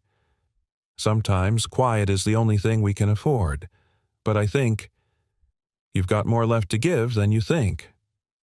He didn't answer, not immediately. Instead, he turned open the screen door and paused. "I'm not saying yes," he told her, "but I'm not saying no either." She nodded. "Fair enough." Then, almost on impulse, she added, "There's a community dinner we're hosting Tuesday night. Patients, families, staff, nothing formal, just stories and people. You're welcome to join us." Daniel raised an eyebrow. As a guest, or as a curiosity? She smiled again, this time with the faintest hint of self-deprecation. As someone we'd like to hear from. Then she left. That evening, Daniel sat in the backyard, an old blanket draped over the grass while Lily laid beside him, pointing out stars. "Did you like the hospital lady?" she asked. "I don't know her. She seemed nice. She seemed interested in." Daniel didn't respond, but his mind drifted to the way Olivia looked at him, not with pity or condescension, but as if she saw past the toolbox, the calloused hands, the modest life he'd chosen. As if she knew he used to be something else. Someone else. He exhaled. "Do you think it's bad to do something big again?" he asked, mostly to himself. Lily shrugged. "I think it's good if it helps people. And if it helps you too." From the mouths of children. Meanwhile, across town, Olivia sat at her desk long after sunset. The lights of the city blinked outside her office window. On her tablet screen was the folder she hadn't closed since yesterday. Daniel Hayes. Quiet Cases. She clicked open a new page and began typing strengths fluent in 4 languages. Crisis de-escalation. Deep empathy. Risks avoids attention. Possible trauma history. Unknowns. Prior occupation. Motivation for staying hidden. Gut instinct. He's the kind of man who left something behind. Question: is he willing to go back for the right reason? She stared at that last line for a long moment, then deleted it. Instead, she typed, "Sometimes the best voices are the ones we almost didn't hear." The community room at St. Mary's Hospital didn't look like much white walls, scuffed linoleum floor-folding chairs arranged in a loose semicircle, but Olivia Morgan had spent hours ensuring that everything felt less clinical and more human. String lights hung overhead, borrowed from the pediatric ward's supply closet. Each table had a modest arrangement of sunflowers in mason jars. The food, simple homemade dishes, lined a buffet table in the corner. This was her first initiative without a press release, without board oversight, and without her father's approval. It was purely hers, and she couldn't stop watching the front entrance. "He's not coming," she whispered to herself, adjusting the hem of her blazer. "Who asked Claire, the hospital's community director, handing Olivia a cup of coffee?" "No one. Just someone I invited." Claire smiled knowingly. "It's the quiet ones. They always show up late and change the night." Daniel stood outside for a full 2 minutes before walking in. He had dressed carefully. Not formally, but respectfully pressed shirt, clean jeans boots, polished as best he could. He still felt like an imposter stepping into a world he used to belong to, but no longer trusted. Inside, he was immediately greeted by a warm din of conversation patients in wheelchairs, elderly visitors, nurses out of uniform. There was no agenda, just people. He stood near the doorway, uncertain. And then he saw her. Olivia was laughing softly with a retired doctor who was sharing stories from his days in Doctors Without Borders. Her expression was different tonight, lighter, like she wasn't carrying the hospital on her back for once. She turned, felt his presence before she saw him, and smiled. "You came." "I brought a peace offering," Daniel said, holding up a small tin. "Lily and I made cookies." "Well, she made a mess. I just supervised." Olivia laughed. "That counts." He followed her into the room, and soon enough the cookies found their way to the dessert table, while Daniel found himself seated next to an elderly man named Mr. Braddock, who was missing part of his hearing, but none of his stories. As conversations floated around the room, Daniel remained mostly quiet, listening, observing. But then a woman in a wheelchair, a woman he faintly recognized from the tourist incident, called out to him, You "You're the man from the hallway, with the languages." He offered a small nod. "Yes, ma'am. That was me." "You saved my sister's life." "I didn't save her. I just made it easier for help to reach her." "Same thing, sweetheart," she said, raising a cup and toast. The room quieted slightly as heads turned toward him. Someone asked, "What made you learn all those languages?" Daniel hesitated. The air shifted expectant. "Truth is," he said slowly, "I used to work in government service. International relations. I spent years learning how to speak other people's languages, how to translate pain, anger, misunderstanding into something human." He paused. His eyes found Olivia, and she gave him the smallest, most encouraging nod. "But somewhere along the line, I stopped using those words for people. I started using them for systems, for policies. Until one day I didn't recognize who I was anymore." The room held its breath. "So I left," he finished, "started fixing air conditioners and water heaters. Because sometimes when the world feels too big, you find comfort in things that break in ways you understand." Someone murmured, "Amen" to that. Laughter bubbled up gently like an exhale the room had been holding in. Later that evening, Daniel wandered out of the room and into the quiet hallway. That's when he heard a soft sob muffled behind the slightly ajar door of room 2B. He knocked lightly, then stepped in. Inside was a young woman, no older than 20, sitting beside a hospital bed. Her mother lay sleeping, her breathing shallow. The daughter's shoulders shook. Daniel didn't say anything at first. He just stood there, then pulled a chair beside her. She looked up, startled, but something in his presence made her pause. "I don't know what to say to her," the girl whispered. "She doesn't speak English, only Russian. And I never learned it well enough. I was born here. She raised me alone." Daniel's voice was gentle. "May I?" He stepped forward and spoke quietly in Russian, introducing himself, explaining that he was here to help. The mother stirred slightly, eyes fluttering open. He leaned in closer, whispering her daughter's words. Words of love, gratitude, apology for the times she'd been too busy, too American, too far. Words the mother heard and understood, tears slipping silently down her cheeks. The daughter cried too, but this time with relief. When Daniel stepped out of the room 20 minutes later, Olivia was waiting. "I saw you go in," she said. "I didn't follow. I waited." Daniel nodded. Her daughter didn't have the words, but she had the heart. Sometimes that's enough. They stood in silence for a moment. Then Olivia said softly, "You ever think maybe you were never meant to leave that world behind, that maybe the person you used to be was just waiting for the right time to come back?" Daniel looked at her eyes, tired but clear. "I think he said that part of me never left. I just needed someone to remember I was still worth listening to." She looked at him then, not as a guest or a consultant or a mystery to be solved, but as a man who still had something rare to give. "Thank you for coming tonight," she said. "You didn't just speak their language. You reminded them they still mattered." Daniel nodded. "That's all any of us really want, isn't it?"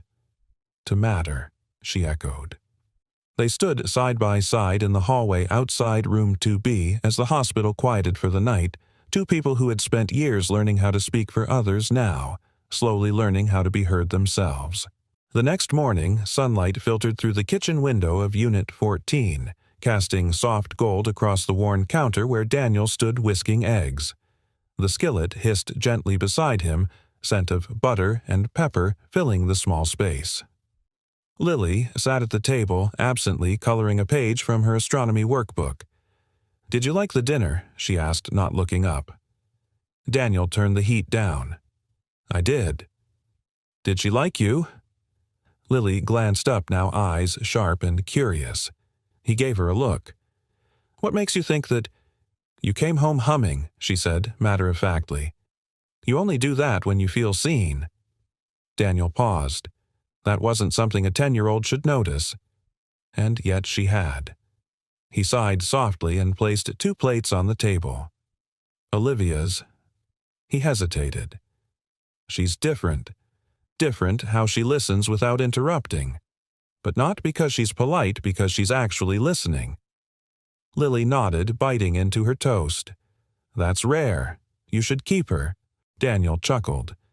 It's not that simple. Why not? He didn't answer. Not because he couldn't, but because part of him wasn't ready to say it out loud. That sometimes people who saw the best in you also had the power to see the worst and stay anyway. And he wasn't sure if he was ready to risk that again. Later that day, Daniel stepped into his workshop behind the trailer, a small converted shed lined with tool racks and dusty storage boxes. He hadn't opened one of them in years, but today something pulled him toward it. The box was labeled simply DH, State Archives. He opened it slowly. Inside, folders worn with time, notebooks filled with annotations, a State Department badge, a photo of him years younger standing between delegates from 3 countries during a negotiation that never made the news but changed 6 lives. He ran a finger over the photograph's edge, remembering not the conference room, but the pressure, the impossible expectations, the silence he was expected to keep. One folder sat alone at the bottom, unmarked. He hesitated, then opened it. Inside was the letter, the one he never mailed, addressed to the Office of Internal Ethics, a whistleblower complaint.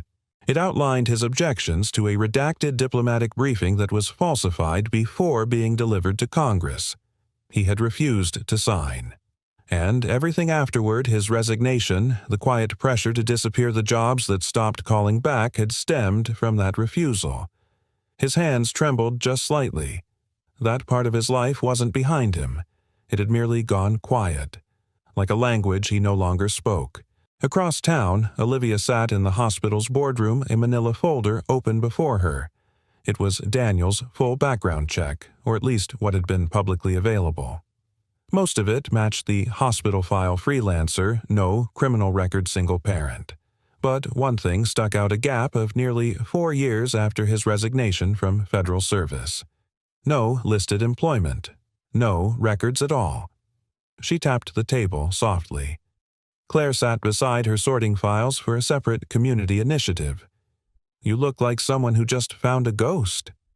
Maybe I did, Olivia murmured. Claire looked over. You worried? No, just wondering why a man who can translate 4 languages and calm a room like he was born to do it would choose to be invisible. Claire smiled faintly. Sometimes people don't choose silence. Sometimes silence chooses them.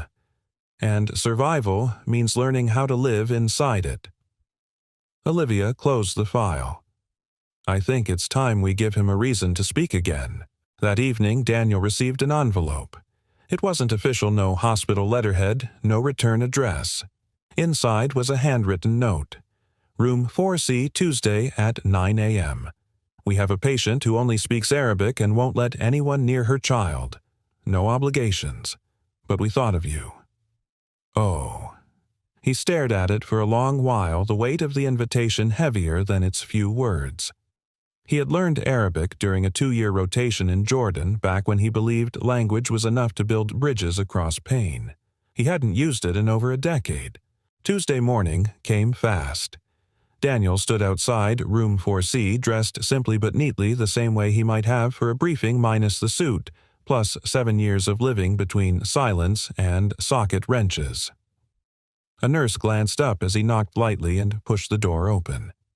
Inside, a woman in her early 30s sat curled protectively around a small child on the hospital bed. Her eyes were wide, frightened. Her hands clutched the child's shoulders tightly every time anyone in scrubs passed by the door. Daniel stepped inside, slowly, Palm's visible voice low. He greeted her in Arabic. She froze, then answered cautiously, her words uncertain. He responded gently, explaining who he was, not a doctor. Not here to hurt, just someone who understood. He sat a few feet away, not approaching the bed. He let her speak. Her accent was Syrian. Her husband had died crossing the border. The child had a fever for 3 days before she gathered the courage to come here, but when no one understood her fear returned. Daniel asked if he could translate her story to the nurse. She nodded. 15 minutes later, she smiled for the first time. The nurse entered the room without tension. The child, still flushed, clutched a toy Daniel had retrieved from the hallway, a small giraffe someone left behind. Olivia watched from outside. She didn't enter. She didn't need to. She already knew what she'd see: a man who thought he had walked away from his calling now returning to it not through obligation, but through compassion. When Daniel stepped out of the room, Olivia was still there. He said nothing. Neither did she. But for the first time there was no distance between them, only understanding. And the start of something neither one dared to name yet. The news broke just after dawn. A child admitted with a high fever missed intake paperwork, a language barrier, a delayed treatment order. By the time the hospital realized the child was in septic shock, it was too late. The boy passed at 4:07 a.m. Olivia stared at the report on her desk, her hands trembling just enough for the coffee in her mug to ripple. The intake nurse had panicked and checked the wrong box. The child's mother didn't speak English. The interpreter on call never showed. It was everything Olivia had feared and everything the board had warned her about. Her phone rang. It was David Lang, the chair of the hospital's board. "Olivia," his voice was clipped, rehearsed, "you need to prepare a statement. This will go public by noon, and the board has decided it's time we bring in external leadership. I've scheduled a vote for next Friday. You'll want to be ready." She gripped the edge of her desk. This wasn't neglect. It was communication failure. "This is exactly why we started the outreach." "The outreach hasn't scaled," he interrupted. "You've implemented pilot programs, yes, but we need infrastructure, Olivia. Liability protection. Shareholder trust. You're not here to be the heart. You're here to be the spine." The call ended before she could speak again. Olivia leaned forward, forehead resting in her hands, the weight of an entire institution pressing against her chest. Across town, Daniel was installing a new unit at a rundown laundromat when his phone buzzed. A news alert. Language barrier leads to child's death at St. Mary's Hospital. CEO faces scrutiny. He stared at the headline. The image accompanying the article showed a grainy, zoomed-in photo of Olivia entering the hospital, shoulders, squared eyes, unreadable. He knew that look. He'd worn it once. The mask of someone about to be blamed for a system's failure. A familiar nausea settled in his stomach. He turned off the drill, packed up his tools, and drove straight to the hospital. Olivia didn't look up when the knock came. "Come in," she said, already bracing for another reporter, another board member, another crisis. But it was Daniel. His presence filled the room not with answers, but with presence, a rare kind of calm, forged not in indifference, but in experience. "You saw," she said quietly. He nodded. "I tried, Daniel. I really did. I pushed for training for hiring a multilingual staff. But they care more about optics than access, about speed than safety. And now, a child is gone." She didn't cry. That was what hurt him most. She looked like someone who wanted to cry but had been told too many times not to. Daniel sat across from her. "This isn't your fault," she scoffed. "Isn't it you don't control every intake, every form, every delay?" "But I said we could handle it," she whispered. "I told them we were building the system to prevent this." "You were," he said. "But a system built right takes time, and they're using tragedy as an excuse to strip you of authority." She looked up at him now, eyes sharper wounded. "You sound like you've seen this before." "I have," he said, "and I lost everything because I stayed silent." The silence in the room thickened. Olivia leaned forward. "What happened, Daniel? What did you walk away from?" He took a breath. "I was assigned to an international committee," he began. "We were supposed to review intel for a pending trade agreement. But one report, just one, had language that didn't match the original source. I flagged it. They asked me to let it go. It won't affect anything, they said. But it would have. It would have misrepresented an entire ethnic group, justified a policy that would hurt families. I refused to sign. And they buried it, Olivia asked. They buried me, Daniel said, voice low. Overnight, my clearance was suspended. Job offers vanished. Even people I mentored stopped calling back. The message was clear: speak up, disappear. He looked at her then, not just as an ally, but as someone who could soon face the same fate. They're going to use this, he said. Not to fix the system, but to replace you with someone easier to control. I know, she said. But you still have time. She looked at him, unsure. Time to do what? To fight it, not with politics or statements, with truth, with people who'll stand beside you, not behind closed doors, but in front of them. Daniel reached into his pocket and slid a folded sheet of paper across her desk.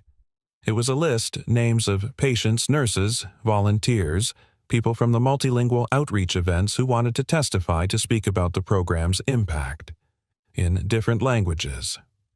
On the record. Olivia unfolded it slowly. How did you get these? He gave a half smile. I asked. Turns out kindness has a longer memory than scandal. She exhaled, then looked him dead in the eye. Would you speak at the hearing? Yes. On record.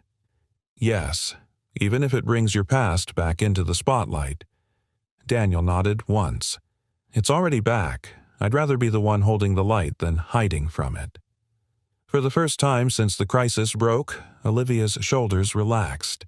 Not because the storm had passed, but because she wasn't alone in it. That evening, as twilight turned the sky gold, Olivia walked into the pediatric wing and sat beside the empty bed in room 219, the boy who didn't survive. She placed a small origami crane on the pillow folded from the hospital's intake form. No press, no audience, just silence. Then she stood and began preparing for war, not with anger, but with truth, and the quiet army that had begun to rise around her. The hearing room on the 5th floor of City Hall was sterile and cold, a place where words were dissected rather than understood. Long mahogany tables divided the space between those who spoke and those who judged. Reporters lined the back wall, their camera lenses watching like predators in tall grass. Olivia stood in front of the microphone, her hands folded calmly, though every fiber of her body vibrated with the weight of what was at stake. Behind her sat the hospital board members, men in navy suits who once welcomed her as a legacy leader, and now, after one tragedy, had turned stone-faced. Across the aisle sat families, community volunteers, and patients. The room was fuller than she expected. Too full for her to believe this was just another review meeting. This was war. The chair of the review committee cleared his throat. Ms. Morgan, as CEO of St. Mary's, do you accept full responsibility for the recent death due to a language barrier under your leadership, a trap? I accept responsibility for the system I inherited, the one I've been working tirelessly to change, she said evenly. But I will not accept the notion that meaningful reform can be demanded overnight without proper investment or support. The room murmured. Cameras clicked. The chair raised an eyebrow. Are you suggesting the board failed to support your reforms? I'm stating that silence isn't just a lack of language, Olivia replied. It's also a lack of commitment. The patient who died deserved better. But so do the multilingual families we've served over the past 6 months who did receive care because of the very outreach programs now at risk. She turned toward the audience. Some of them are here today. I ask the committee's permission to let them speak. A pause. The chair nodded reluctantly. They have 5 minutes.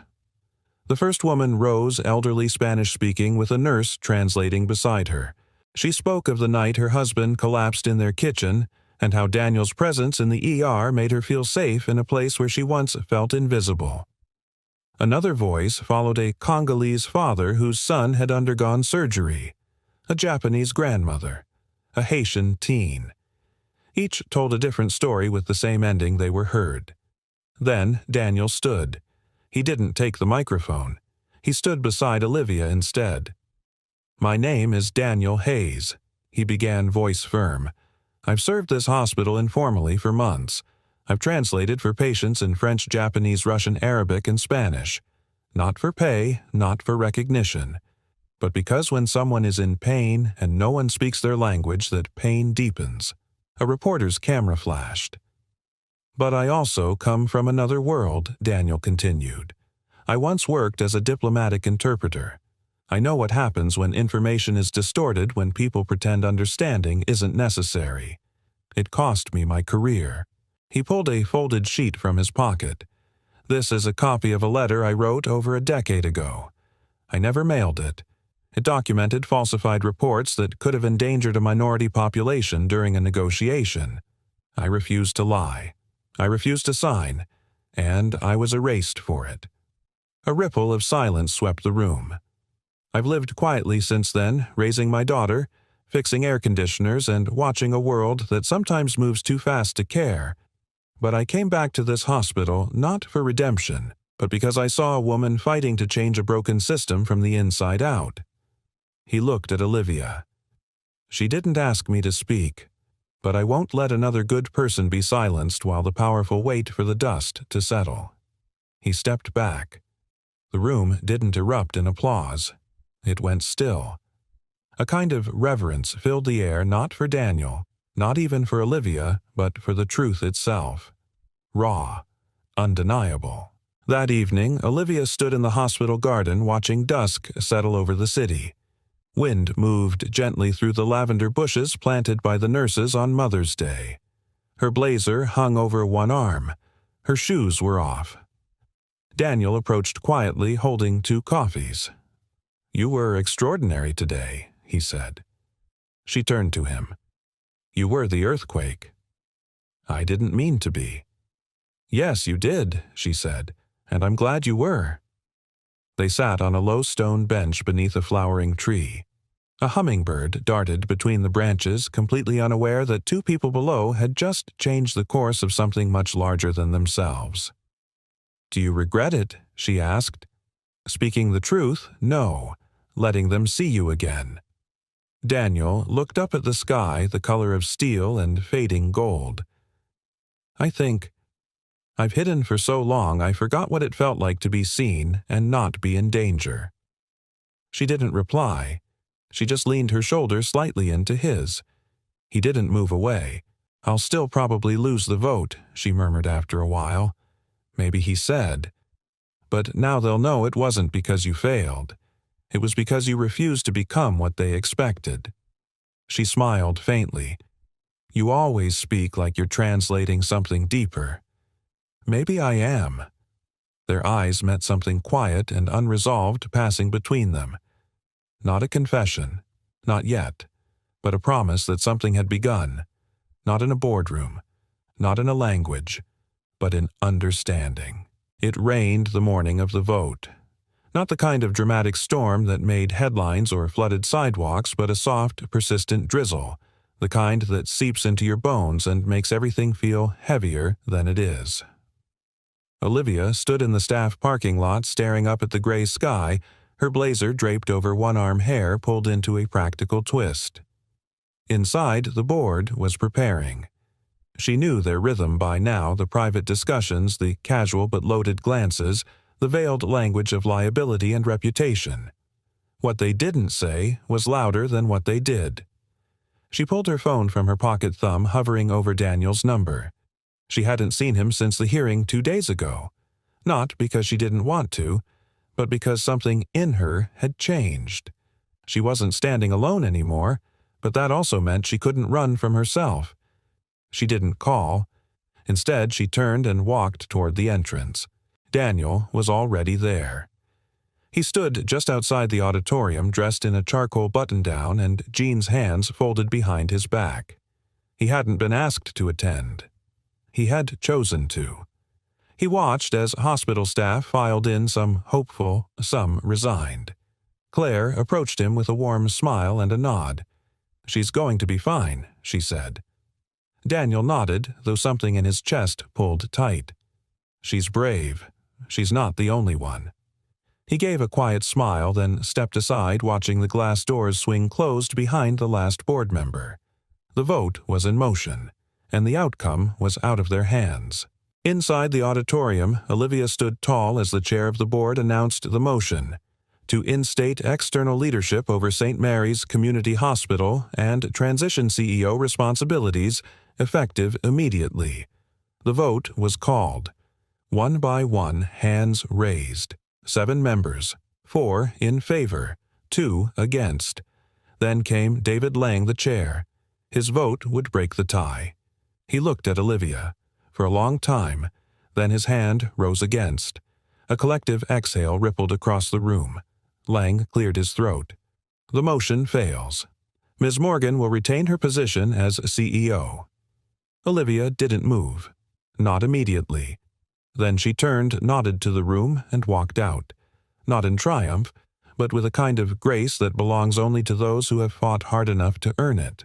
Outside, Daniel stood beneath the awning, watching the last of the rain taper off. When he saw her approach, he stepped forward. "They kept you." She smiled. "No, I stayed." He nodded. "I'm glad." She studied him for a moment, her eyes quieter than her voice.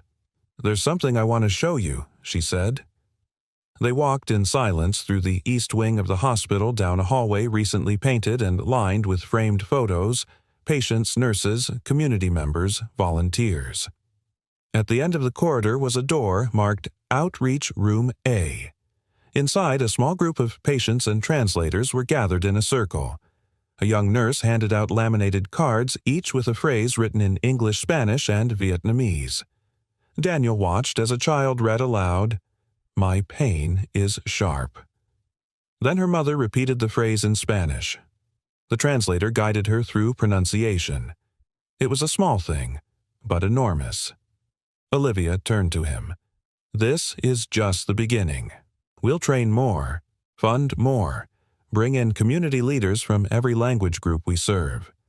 Daniel's eyes flicked to the banner above the doorway. "Language is care." He smiled. "You're changing the system from within." "You helped me remember why it matters," she said, "and why it's not about speaking perfectly, but listening fully." They stepped outside the room. For a long beat, neither said anything. Then Olivia reached into her pocket and handed him a folded piece of paper. It was a hand-drawn flyer. A list of upcoming community nights translated into 5 languages. In the corner beneath the contact name was his Daniel Hayes, lead cultural consultant. He blinked. "I didn't apply. You didn't have to." He opened his mouth to protest, then stopped. "I'd have to say no to a few repair jobs," he said with a smirk, "and say yes to something bigger." He looked at her. Not the CEO, not the woman in the blazer and the title, but the woman who had chosen not to fold when it would have been easier. "I don't have a title for what this is between us," he said. "You don't need one," she replied, and then she did something neither of them expected. She reached out and took his hand. Not bold, not desperate, just steady. "Language is care," she said softly, "but sometimes silence says the most." Daniel didn't speak. He didn't need to. Instead, he tightened his fingers around hers and stood beside her. Because for the first time in a very long time, he wasn't translating someone else's truth. He was living his own. It was Sunday morning, the kind that unfolded gently quiet wind brushing against the window panes, the scent of cinnamon, and brewed coffee floating through Daniel's small kitchen. Lily sat at the table in her favorite hoodie sleeves, too long for her arms, hunched over a crossword puzzle with her tongue peeking out in concentration. Daniel across the table was holding a pen he hadn't used in years. A real one. Not for invoices or repair notes or hospital forms, but for words that mattered. He glanced at his daughter, then looked down again at the blank sheet of paper in front of him, the kind that felt heavier than its weight. He began writing. "Dear Lily, if you're reading this someday, it means I've finally found the courage to put down the things I've been carrying, the things I never meant for you to hold. You once asked me why I knew so many languages. I told you stories about traveling, about school, about fixing things for people who couldn't explain what was broken. That was only part of the truth. Years ago, before you were born, I worked with people who made decisions that shaped countries. My job was to make sure everyone understood each other word for word. I thought that if I translated well enough, no one would feel unseen. But one day, I saw something I couldn't translate into anything good. A document rewritten to hide pain. A truth bent to justify harm. I was asked to sign it. I said no. That no changed everything. The phone stopped ringing. Doors closed without being slammed. I became invisible. And maybe that was fair because I had been part of something that left people voiceless even if I didn't mean to be. When your mom passed, I didn't know how to be a father and a man without a title at the same time. I didn't know how to build a life out of silence. But then you arrived with your laughter and your stubbornness and your fire. You asked questions I didn't want to answer. And then, one day, you stopped asking and just trusted me anyway. You gave me back my voice without even knowing it. Last week, I saw a little girl at the hospital. She was crying, and her mother didn't speak English. No one understood what she needed. I translated the girl's fear into words the nurses could use to save her. And for the first time in years, I felt like I belonged somewhere again. Because of you, Lily. You made me brave enough to speak again. So, wherever you go in this world, however many languages you learn, however many things you decide to build or heal, remember this. Words can tear things down, but the right ones spoken at the right time can bring people back to life. Just like you did for me. Love, Dad. Daniel folded the letter slowly, hands trembling not from fear, but from relief. He didn't know when he'd give it to her. Maybe not today. Maybe not until she needed it. But the words were real now. They existed. Later that afternoon, Daniel and Lily walked down the sidewalk toward the hospital's community garden. She skipped ahead, twirling in the last golden light of fall, her braid bouncing as she laughed. Daniel watched her like he always did, half in awe, half in disbelief that someone so small could hold so much of his heart. At the hospital gate, Olivia was waiting. She wore a loose denim jacket over a turtleneck and jeans, her hair down for once, waving in the wind like something alive. In her hands was a steaming thermos and a bag of Lily's favorite lemon cookies. "You're here," she said, smiling. Lily ran ahead to greet her, accepting the cookies with the seriousness of a business deal. Daniel approached slower, but the smile that pulled at the corner of his mouth was easier now, less like a reflex, more like a choice. "We were overdue for sunshine," he said.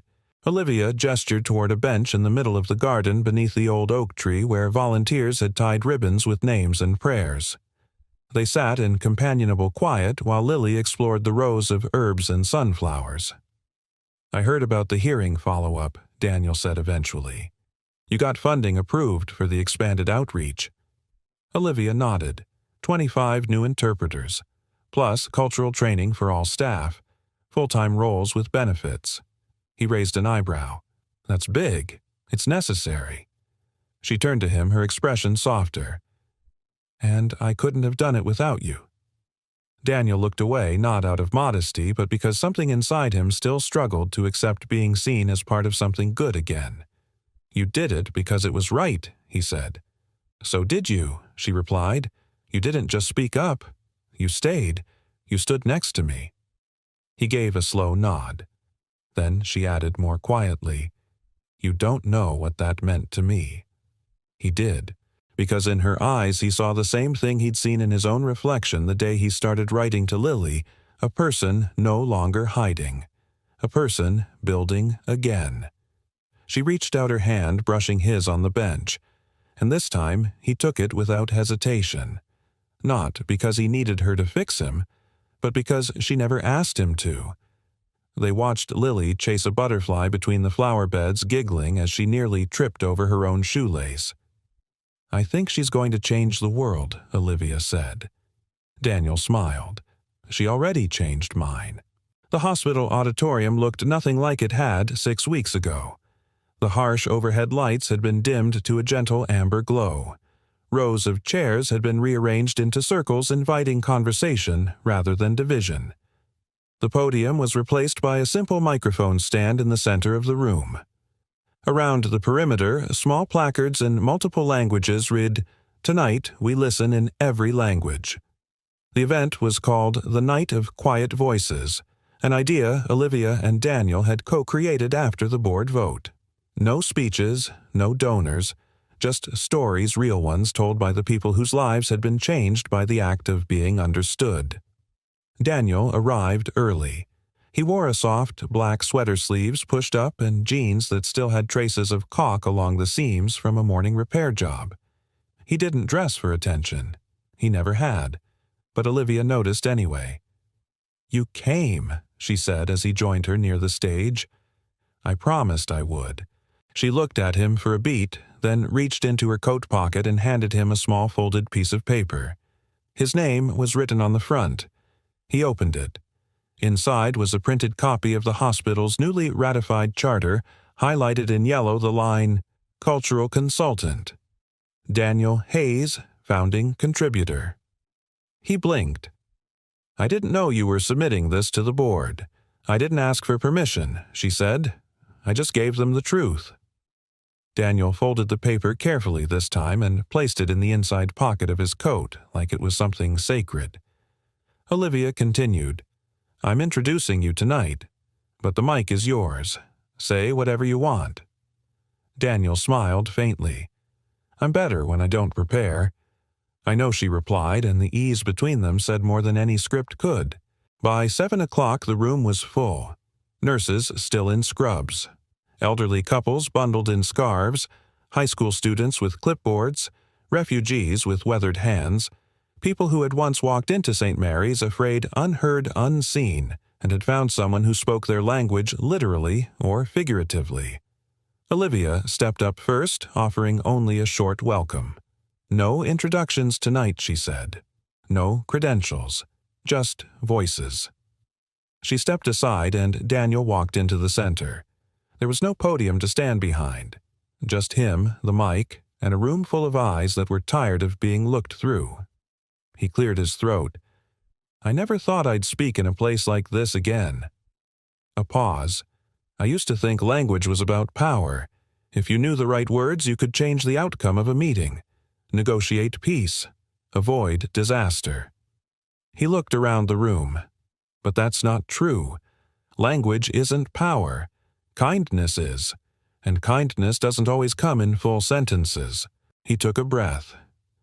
7 years ago, I lost my voice not because I forgot how to speak, but because I stopped believing anyone wanted to listen. I fixed machines. I disappeared from the rooms I once walked into with a badge. He turned slightly, his gaze resting on Olivia in the crowd. But then, one day, someone believed I still had something to say, and she didn't try to translate me. She just let me speak. The room was silent. I'm not here tonight to talk about policy. I'm not here to defend a program or a protocol. I'm here because once a woman who didn't speak English trusted me to tell her story to a nurse. And her son lived. He stepped back. And that's what language really is when one human being says, "I see you," and the other finally believes it. A quiet ripple moved through the crowd. Then, one by one, others stood. A teenage girl who had once arrived at the ER terrified her undocumented parents would be turned away. A nurse who learned Tagalog to comfort a dying woman. A janitor who knew sign language and used it to explain test results when no one else could. No applause, no clapping, just listening. And in that listening, healing. Afterward, the auditorium slowly emptied, but Daniel remained in the center, folding up chairs with Lily, who had appointed herself hospital event manager for the night. Olivia stayed nearby, sipping lukewarm cider from a paper cup. Claire approached her. It worked. Olivia nodded. It did more than work. It reminded people who we are. She glanced at Daniel, crouched beside his daughter, laughing as she dramatically ordered him around. "You know," Claire said gently, "I think the man you were afraid to believe in again. He's standing right there." Olivia smiled, but it held a weight. "I think I believed in him from the first moment. I just didn't know how to tell him." Claire tilted her head. Then maybe it's time you stop translating your heart and just say it. When the last chair was stacked and the room was nearly dark, Olivia approached Daniel. He looked up, wiping his hands on a towel. "Did we pass?" "With colors flying," she said, "and no one fainted. Minor miracle." She hesitated, then offered him her hand, not as a colleague, not as a symbol. Just as a woman reaching for a man who had shown her that silence can be sacred, but words, when chosen with care, can change everything. He took it, and in that touch something closed.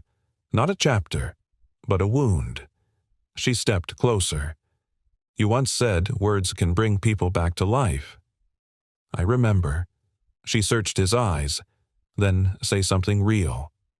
Daniel leaned in, forehead resting gently against hers. He whispered, "Stay." And she did.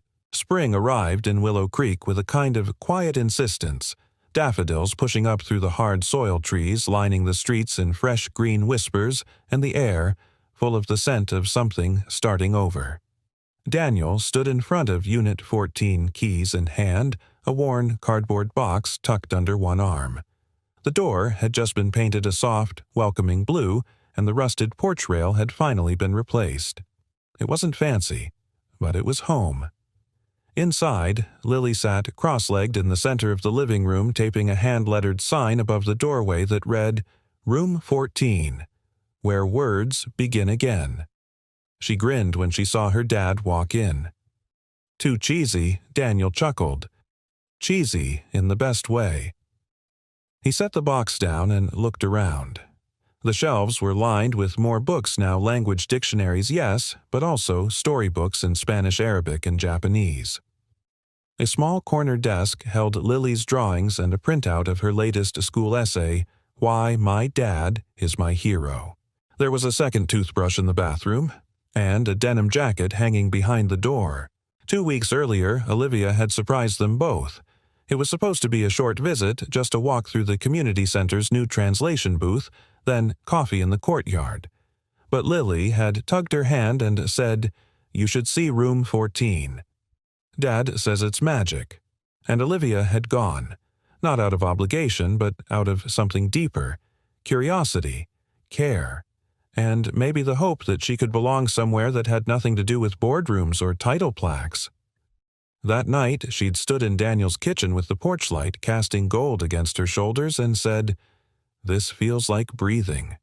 He'd nodded, then quietly replied, "You don't have to leave when the air changes." She hadn't. Now the days had settled into a rhythm that didn't feel rushed. Daniel continued consulting at the hospital, now mentoring a team of interpreters. Every Thursday, he hosted language and listening circles in the community garden, where people came not to speak perfectly, but to speak honestly. Olivia continued her work as CEO, though the title mattered less than it once had. What mattered now were the quiet changes she'd championed. The kind that didn't make headlines but made people feel safe. They didn't rush love. They lived it slowly, like conversation in a language neither of them had learned from books but from pain trust and beginning again. One Saturday morning, Daniel took Lily to the park while Olivia stayed back to make lunch. She moved through the kitchen like she'd always belonged there, hair pinned up sleeves rolled, humming a tune she couldn't name but somehow knew by heart. On the kitchen counter sat a small envelope addressed in Daniel's handwriting. She opened it. It wasn't a love letter in the usual sense. No declarations, no grand metaphors, just 3 simple lines. "You never tried to fix me. You just gave me space to return to myself. And I'm better because you did."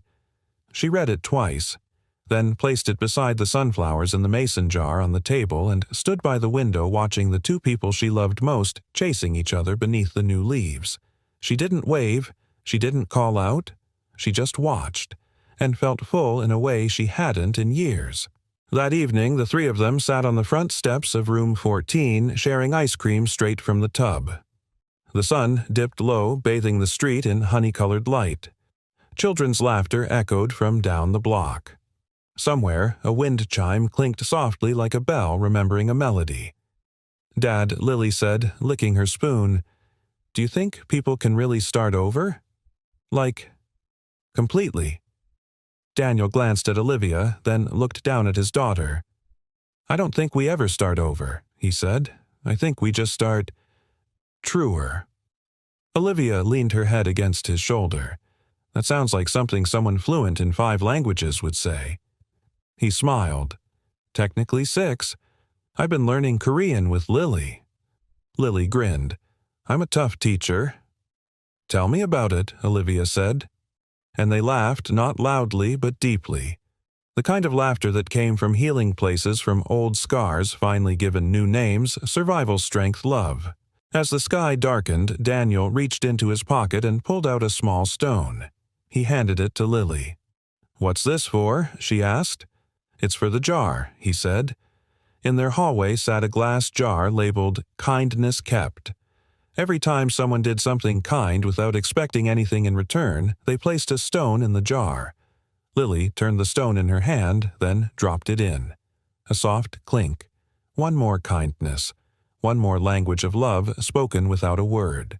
And so, in a small house with a blue door beneath a sky that promised new days, 3 people who had once lived between silences built a life full of listening, full of understanding, and above all, full of the kind of love that didn't need to be translated, because it was already understood. Where are you watching from? We'd love to know where in the world our listeners are tuning in.